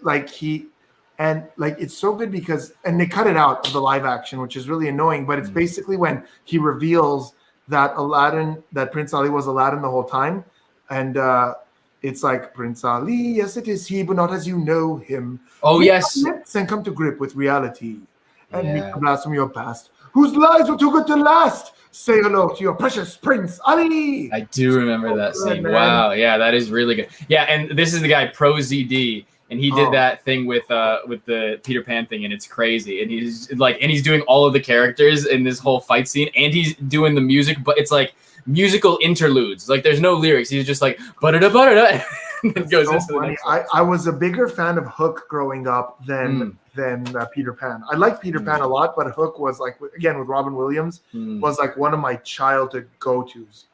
I prefer the musical Peter Pan to the Disney movie. Kathy Rigby was killer in that. And she did it for so long. She was that role forever. So Ali turns out to be merely Aladdin. Just a con, need I go on, take it from me. His personality flaws. Give me adequate cause to send him packing on a one-way trip. So as his prospects take a personal dip. His assets frozen. The venue chosen is the end of the earth. And he goes with the golf with his stick. Hooray! So long, ex-Prince Ali. That's spectacular. Extraordinary. That's some real mentalisms right there. Any song lyric at any number. I still think that he should add it into his show and do a whole bit with it, but he doesn't. Why would we want audience members to leave? I have something with music, but it's with a piano. I don't sing. I would never do that to my audience. That was a fun bit though. I like that. Any song at any moment. Any song at any moment. ASAM. Yeah. So do you guys want to ask any real questions about like anything legit? Yeah. Let's talk about legit stuff. All right. I love this. Spidey, let's see. Let me ask you an intense mentalism question. Okay. So here's the thing. You know what? We've talked about this the last couple episodes with people saying when they start doing mentalism, like start of the show, whether they tell people that mentalism is not real or like they have a disclaimer at the start of the show. and then some people wanted it, some people didn't. What's your take on that? Do you need a disclaimer? Do you have to say that it's not 100% real because someone's coming into a theater, so they should expect that they're going to see entertainment? I don't think you necessarily need a disclaimer in the beginning like that, but I think throughout the show, it is our moral responsibility. You can do it with a disclaimer and then really commit. So my mentalism and my seance are two different things in regards to this. With my seance, there's a disclaimer in the beginning where I say, everything you're about to see is a reenactment. I don't believe that any of this is real. And then once the show starts, I am fully committed to being that medium that I don't believe in. But there's a serious disclaimer in the beginning. With mentalism, there isn't a disclaimer throughout the show. It's very clear in the way that I speak that none of this is real. And when I say real, I don't even mean real like psychic. I mean real to the point of like, it's not even real body language reading. Like it's all trickery. Like I'm even to that point because I think we have a moral obligation, because otherwise, like if we let people leave the theater believing they saw something that they didn't, then that spreads ignorance. And I hate the spread of ignorance, because then it comes back to bite us in the ass. Because on my YouTube channel, I have bozos who think they know a damn thing about it. Remember earlier when you saw my pet peeve is, and I said it's people who are unqualified to speak about a subject, speaking about a subject. I see it on YouTube every day where people, like I say in the Mentalist videos, I do all the breakdowns and I'll say things like, nobody can do that. You know, like he does something, I go, that's not real. Nobody can do that. And then you have these 12-year-olds who think they know something and they come on. And curiosity is great at a young age. Skepticism is great, but you ask questions. But then you have these young kids who come and go, no, you're wrong about that. I know a mentalist who does this. You know, I saw him on this show. And it's like, no, listen. You're wrong. Like you're telling me about what I know. You know what I mean? Like I don't go to surgeons and say, no, that's not the right procedure to do there.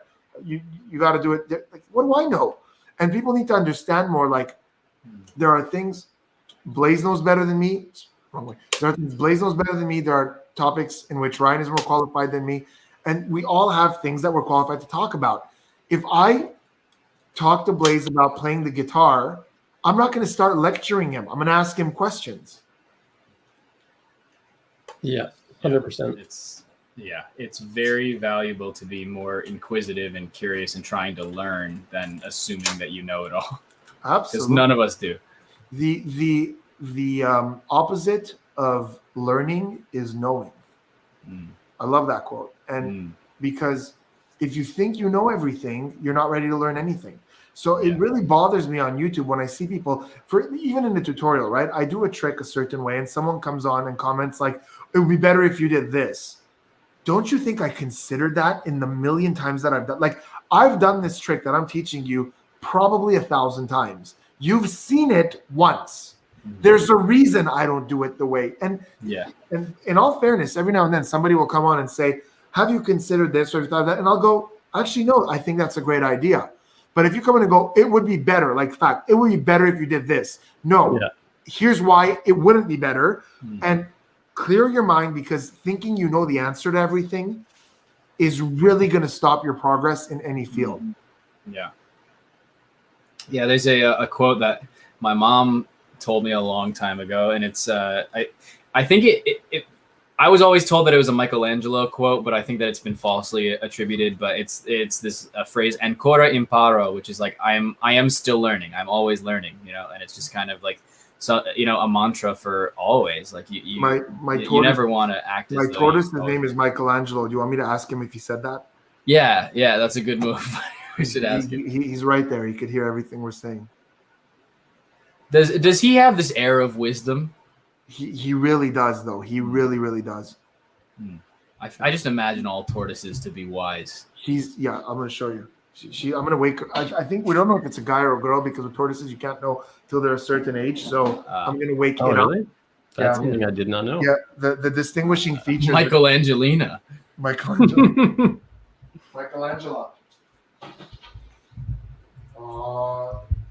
Angelino. He has no idea what's going on, because imagine if you're sleeping and someone just grabs you. It's a pretty sick looking shell. Yeah, his eyes are slowly opening. He's like, what the hell's going on? Yeah. Why is there light right now? It's supposed to be dark. Hey, Michelangelo, did you say buenasera? What was it? Ancora imparo. Ancora impara. It does, yeah. I think that's a nod. That was definitely, he moved for sure. Definitely a Sorry, movement. buddy. Look, what a gorgeous animal, though, eh? Yeah. Definitely is pretty cool. Wow, that's really cool. Okay, go Is back. there much now? Because we think of like a dog as man's best friend or whatever, or cats have a lot of personality and stuff. What is the personality of a tortoise like? That's the thing about reptiles. They don't have much personality besides the personality you give them and you perceive in your head. Because reptiles are just very survival based. They're not developed enough. So I have right here in my terrarium, it's a duplex. There's a snake on top, and there's the. So do you have a voice inside your head for your turtle? Yeah, I would imagine it's like this, almost like this raspy sort of like, like those cute kids with that raspy voice, like hey, like almost like it's leaving. When you said raspy voice, I was just imagining like an old smoker. Yeah, and then he's like a child with a raspy voice. Those super smoking. Those super like cute little kids who like barely could get their voice. Like, you guys think I can, like one of those. Oh, okay, that's tortoise. Yeah, and he's only singing Disney songs all the time. Yeah. Yeah. Someone asked what breed that is. That is a Hermann's tortoise, which is Mediterranean, and they typically, the reason I wanted that breed is because they typically don't get much bigger than this, as opposed to like sulcatas and some of the ones that are huge. A lot of the ones that a lot of people get redfoots as pets because they're gorgeous, black shell with these little red dots on their arms, but they get pretty big as well. Hermans stay pretty small. Greek tortoises, Russian tortoises all stay pretty small. Cousin of the Herman Pass. Cousin of the Herman Pass. Yeah. And Michelangelo. Like I named him Michelangelo. Like I've always wanted a turtle named or a tortoise named Michelangelo, but some other contenders were Bowser for the name, or Sheldon. Bowser, nice. Sheldon. I like Bowser. That's a good name. Bowser's a good one. Yeah. So, Bowser. Spidey, let me ask you this. If you were starting out, because we get a lot of people that are watching that are new into magic or are not performing professionally. So if you were starting professionally tomorrow, you had no gigs, nothing, you just decided, I want to do mentalism for the rest of my life. What are the first 3 steps you would do? You have nothing. I have the knowledge. You know everything, but you have nothing set up. Like, okay. I would furiously post on social media across any platform I could find. I would furiously post everything and anything I could come up with. It wouldn't even be about quality. There would have to be a certain standard for quality, but it would be a quantity play. I would furiously post on social media. I would try to connect through those posts with other people in my field. Now I say this with caution. That doesn't mean I would be private messaging Xavier Spade and Ryan Edwards, say, yo, bro, share my video, bro. That's not what I mean by that. I mean, if I performed a piece that I learned from Xavier Spade, I would tag him and say, I learned this beautiful piece from Xavier Spade. Thank you very much. And it's on him if he wants to reach out. But that's the only acceptable way to try to connect with people that are at the top of the game. You tag them on things that are relevant to them. When I get tagged on random color changes that I have nothing to do with, and I'm just tagged there for attention, that person gets banned and removed. That tag is gone. I don't want any of that in my life. Sorry, it's just the way it is. It is true. It does get annoying sometimes. It's very annoying. Yeah. If you want to tag me and you bought one of my products, you learn something. Every now and then I get someone who says, I bought induction, I learned hypnosis. Thank you, Spidey. It's great. And they put a clip of hypnosis. I will watch that. I will comment on that. If it's good. If it's bad, I'll just watch it and I won't say anything. But what I mean is like network with other people who are trying the same hustle as you. Help each other out. Share your content. Spade is the singing over. Yes, sir. Welcome back. He just passed out for the past 15 minutes. Coming back. I think he went to get some ice cream, is what he said earlier. Deep fried Oreos. That's all you eat in New York love fried Oreos. So furiously post on social media, connect with others doing what you're doing, but more on your level. And third, I would also have some sort of plan to book live shows, whether it's literally get out there and hustle as much as you can, get your website out there, email blasts, contact people, knock on the doors of agencies, whatever it is you can do. Here's the thing. As a magician, there are two complaints I hear a lot. One is complaints about social media. I don't want to do social media. That's not why I became a magician. No, no, no, no. And the other is complaining about lack of gigs. Oh, I'm trying, but I can't get my name out there. I'm not, that kind of thing. In my opinion, you could complain about one, but you absolutely cannot complain about both. And here's what I mean by that. There are magicians out there who are doing an amazing job live and don't need social media because they figured out a way, whether it's through conferences or word of mouth or agencies that they work with or their own hustle, they figured out a way to get booked. And that's perfectly fine. If you're doing that, good for you, you're making money. And those people could complain and say, I don't want to do social media. It's not for me. Fine. Totally. You're killing it. Good job. And there's a lot of names I could say. My buddy, Sean Bott. And there's so many. Sean Bott really doesn't even bother with social media. I'm sure he has a Facebook page or something. He's an incredible mentalist, solid booked, making great money. And there's a ton of people I can name that fall under the category of the workers. You know what I mean? 100%. Yeah, and there's nothing wrong with that. And I mean, Ryan, like you've got this recent hustle you're doing on Instagram and YouTube, but up until recently, you didn't care much about social media, and that's totally fine. No. You don't have that was the thing. I had a residency for a couple of years. I'm working on a new residency now. There you go. And I have a client list of hundreds from previous years. Exactly. Because I hit the streets hustling at the start. Exactly. Right? So you don't need to do the social media hustle because you did the live hustle. Now, on the other hand, you have the ones who are doing social media, pushing hard, and who say, I'm not booking gigs. And if you come to me and I see that you're hustling on social media and you're struggling to book gigs, I'm going to feel for you. I'm going to be like, yeah, you should be booking more gigs. Something doesn't make sense. Are you really unpleasant in person? What's going on? Do you stink? Like, what's going on? So that's acceptable as well, because a lot of people out there are really pushing on social media, putting out that content. I don't care what platform it's on. They're really getting their names out there. And usually that'll translate to gigs. But I have a few friends where it's not translating to gigs, and I will take the time to help you with that. But you can't complain about both. You can't not be doing a social media push and complain that you're not getting live gigs. You gotta do something. Because the social media can be the solution to the not getting gigs. So and the way around. The gigs can be the contributor to jumpstarting your social media. Yeah. Sorry, I like F.A. I don't know how to say his name. F.A. Omer Arslan. It says that he's on a school bus right now. It's 8 a.m.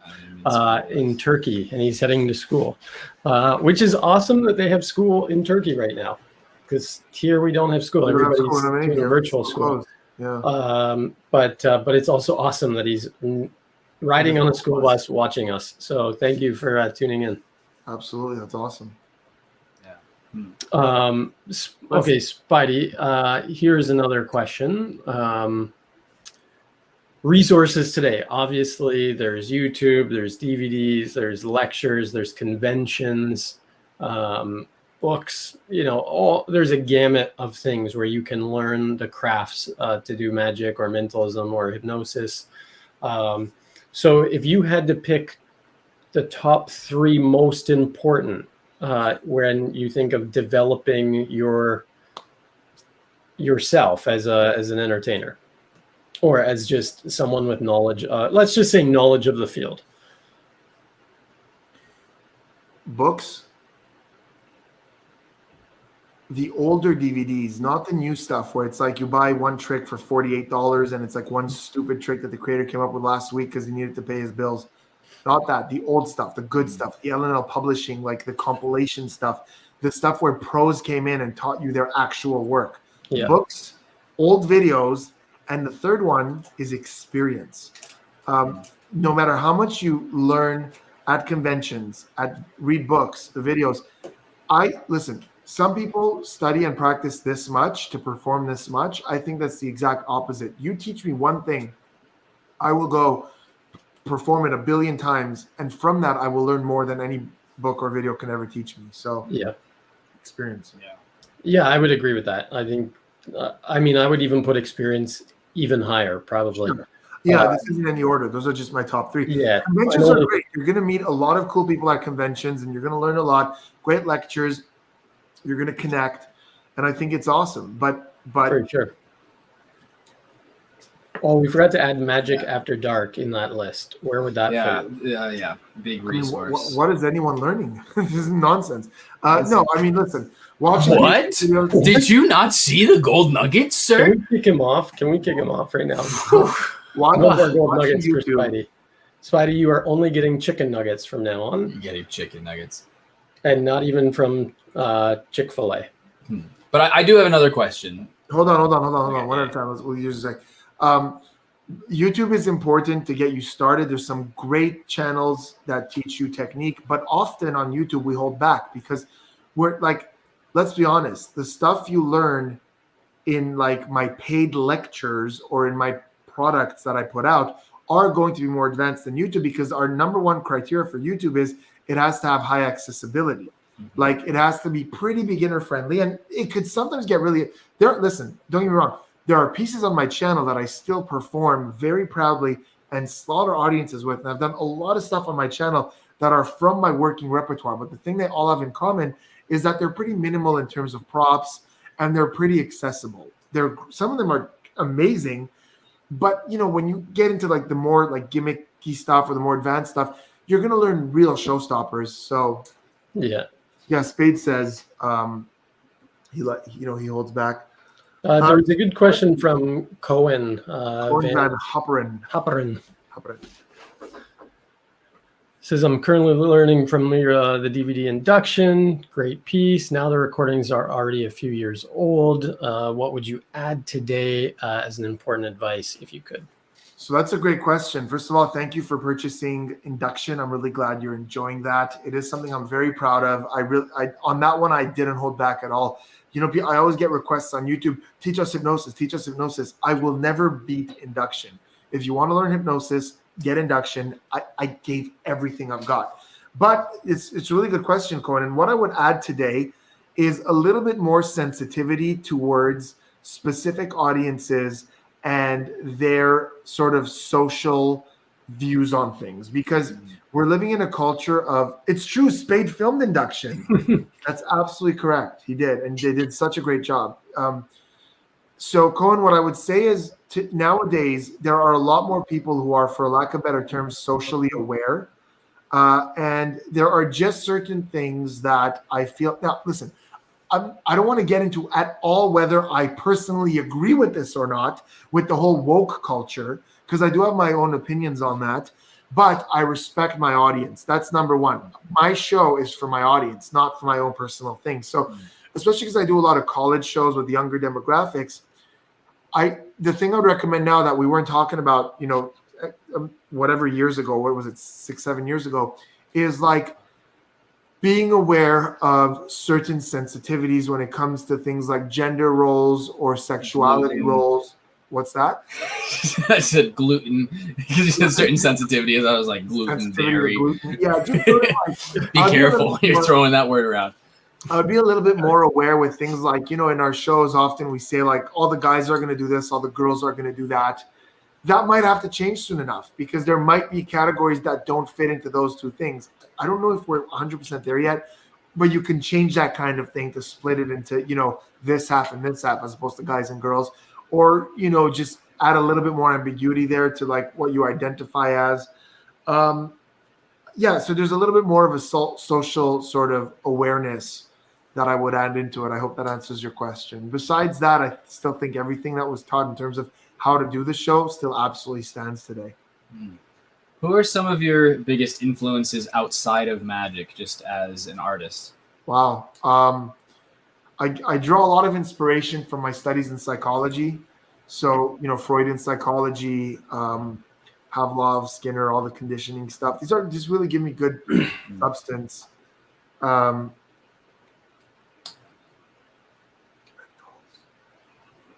we talking about cigarettes? Kevin said something about menthols. Yeah, he's talking about Magi Fest when we pulled a prank on him.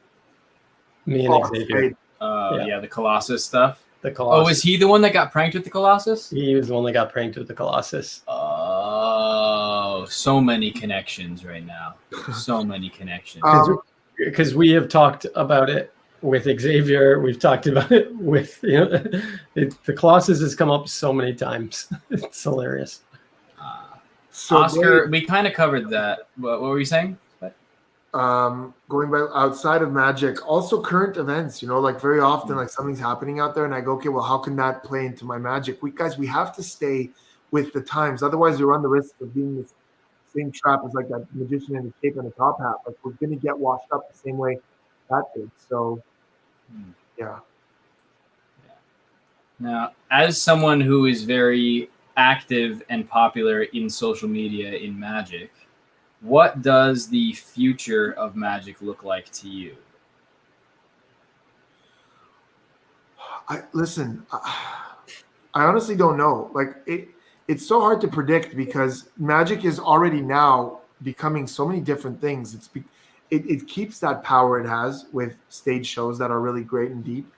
And then it's got the kind of, watered down social media, like kind of quick format, silly Magic thing, which is, it's fine. It's valid. It gets the views. I don't know. I don't know where it's going to go. There's a number of places it could go.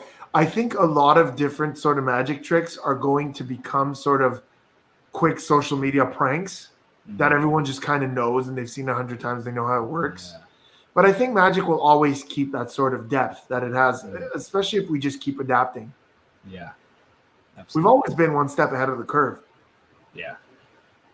So here's something that I asked you, because I got asked to do a YouTube show where they wanted me to show a couple tricks. So Kevin asked, what are your thoughts on films exposing magic? Example, Nightmare Alley. So I haven't seen Nightmare Alley. What do they expose? The Eversons talked about that. It's a very old movie it's kind of film noir, and it's essentially where they talk about these people that get into second sight, but they're doing it to like con people and stuff. Is at least the way that they kind of summarized it to be, and I think they reveal second sight in that and some other mentalism techniques. So let's just assume that like Now You See Me reveals how a magic trick is done. So to me, it depends on why it's there. If it's just a free exposure, like just like in your face, like just ruining it, I think it's stupid. But if it lends itself to the story, like in Now You See Me, that whole sequence with the back palm and the thread, and like it was beautiful to see how that's used in a con. I think it's wonderful. I also think that we overthink this because I could fool magicians with a thumb tip. And because we say, like, oh, there was a movie Night at the Museum where they revealed a fake thumb or thumb tip. Fine. A lot of laymen know what a thumb tip is. I could still fool them with it. As long as you're not doing this, you could still fool laymen with a thumb tip. Nothing in my hands, right? Like this. Yeah, but it's always the best when you do this, just the flash. Yeah, this. Yeah. Just pocket sand. You just throw it in their eyes as you're out. Yeah. So I think it's fine. I think it's okay if it's educating, if it's bringing something new, a new perspective, if it's uninteresting. I think it's fine. Would I want to see a Hollywood movie that exposes a ton of magic? No, not really. But like I said, we're always one step ahead of the curve. Yeah, I think he brought that up because they're going to be remaking Nightmare Alley, and so there's going to be a certain level of exposure in there. But apparently what the Eversons were describing was when it first came out, it actually was very beneficial, and a lot of magicians and mentalists started getting booked a lot more at the time because of the popularity of the film. So, and then people were using methods that were exposed in it just in a creative way, and was fine. That's it. I even think like when The Masked Magician came out, and we were pretty young. Blaze, you might not even have been born yet. No, I know The Masked Magician. Yeah. No, I know you would know him now, but I think me and Spidey, I was in like grade 7 or something like that when The Masked Magician came out, and I was like, "Oh my goodness! Like this is crazy. He's sharing all these secrets and stuff." But at the same time, it makes people want to go and see magic. Because now they sit in the audience and go, "Is that how it was done?" Like, or I know the secret. It feels like now they're getting to see it live on stage. That's and actually feel like they know what's happening. That's a really great point, and I'm open to this. And recently, I've been thinking about this because, like, here's the thing: I have a couple of tutorials on my channel that have millions of views, right? So millions of views know a little bit how I operate. So if I'm doing a show or a close-up performance, and there's a couple of people in there who dabble in the audience, who dabble in magic or have a slight interest in magic, I'm totally okay with the experience to some people being fooling their pants off, and to another group of people being them understanding the mechanics of what's going on and enjoying seeing that. They're not necessarily magicians, they're just in the know and they understand how it works. And they're because if you treat those people respectfully, they're not there to be like, oh, here's how we did it. They have interest in magic, they have interest in learning a little bit behind the scenes. Think about it like this. When I watch a TV show, and I'm sure it's the same for Ryan and Blaze, when I watch a TV show, especially a reality TV show, I can't really get into it the way a normal person does because I see all the production behind it. Like when I watched Blaze fool us, I wasn't sucked into it the same way any other audience member was because I was like, oh, okay, well, I can imagine you had to clear that with production. And then, I see a little bit of this. So I see the chaos behind the scenes, right? I see, that, does Justin Willman doing Magic for Humans. I see like, they had to set this up this way. They had to set that shot up this way. I'm not there, but I'm in the know. I understand it.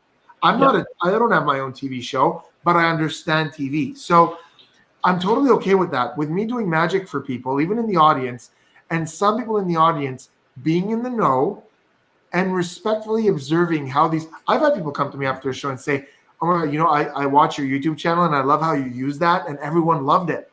They know how it's done, but their experience is seeing what they know being applied, even if not. I feel like it kind of gives them a little bit of behind the curtain.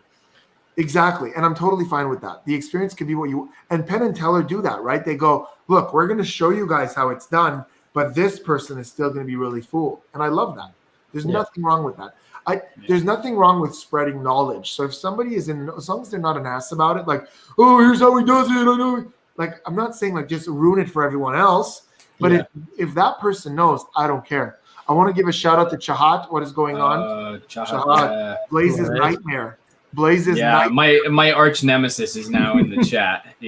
So Ryan, we had Chahat was one of my guests at the unconventional Ben and Jonah's virtual convention, and she's a speed cuber, and we were jamming late night, and we had Blaze and Chahat both as part of a speed cubing competition we did. And she creamed Blaze. Destroyed me. Yeah. Absolutely destroyed. Well, she was like averaging like 12, 13 seconds. It was just insane. She's so quick. Yeah, and then we had Gino, who was averaging about 36 minutes.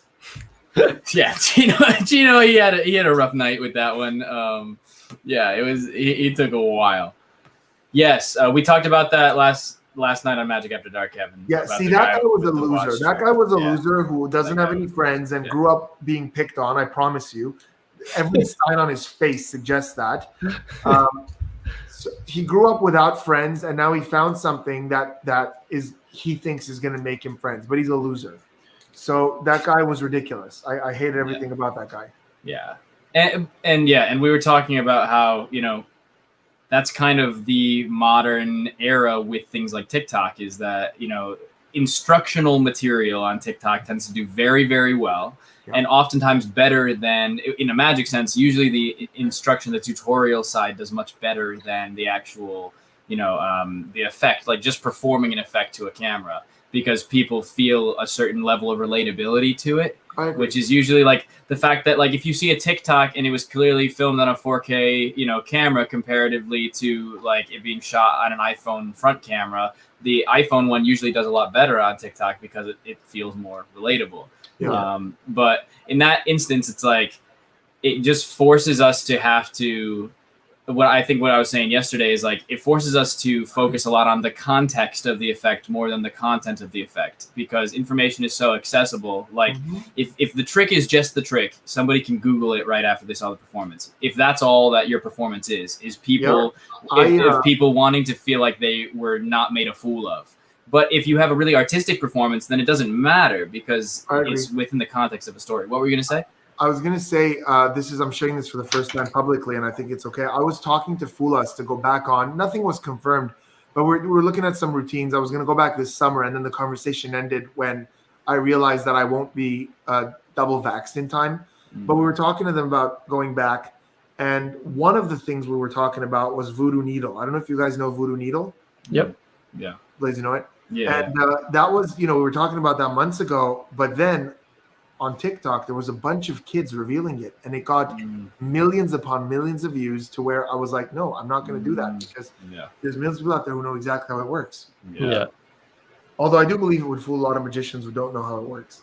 Because That's such a funny trick. It is a great trick. That's such a funny trick. Yeah. Because it's just like, I think it's great. It's like the method is the method is the method. The method is the method, yeah. To me, it's like Rubik's Cube solving, right? Like when somebody solves a Rubik's Cube and they do that as a magic trick, goes in the bag, and then it comes out and it's solved. The description of the trick is also the method. Mm-hmm. Yeah. You solve the Rubik's Cube. Yeah, you solved the Rubik's Cube. That's the method. Yeah. Exactly. Yeah. Like if on Fool Us, because they just went, we don't know. If that just described what they saw, it would have been the method. Yeah, exactly. You saw pretty true. But so Kevin, you're talking about, and he said you buy it from AliExpress or whatever in that watch thing. The thing is also though, the video he was responding to, and this is not in defense of the guy at all, because I think it's a shitty thing that he did doing the exposure video regardless. But the guy that did it before, that he was responding to in that video, was asking for it. It was like, here's a comment. I'm going to respond to this comment and be like, oh no, honey boo boo bear, or whatever he said at the beginning of the video. That was really weird. But he was like, no, I can show you the other side. And it's like, you're just asking for more comments to be like, oh, but what about this? But what about this? Dustin Dean did one where he did it and then he just held it up like this. No funny motion. There was nothing behind it. Yeah. And he tagged the guy. He's like, hey, asshole. Look at the way I can do it. The guy you're right. And also the guy who exposed was just dumb. Like you could tell he's not a smart person, because even at the end, at the end of the video, it goes, it's not rocket scientist, guys. It's not rocket scientist. It's not rocket scientist, guys. And he's obviously unintelligent. He's just an idiot looking for attention. And unfortunately, those people have access to magic as much as we do. Yeah. So, Spidey, we have one last question for you tonight. Okay. Because we're at about 3.5 hours right now. 3.5 hours, yeah. Can't hit the 4-hour mark because we know we cut that off. We can't do it again. So the last question is, drum roll, would you rather feel like a potato or look like a potato? I already look like a potato. There it is. That was the answer I was Bing! That's it. But, do you wash your hands before or after you go to the bathroom? What are you talking after? What are you talking? Why would you wash your hands before you go to the bathroom? Ooh. Dirty pee-pee. Oh, nasty. Oh, wait. Oh, there's a secret you guys have to know about me. I exclusively pee sitting down.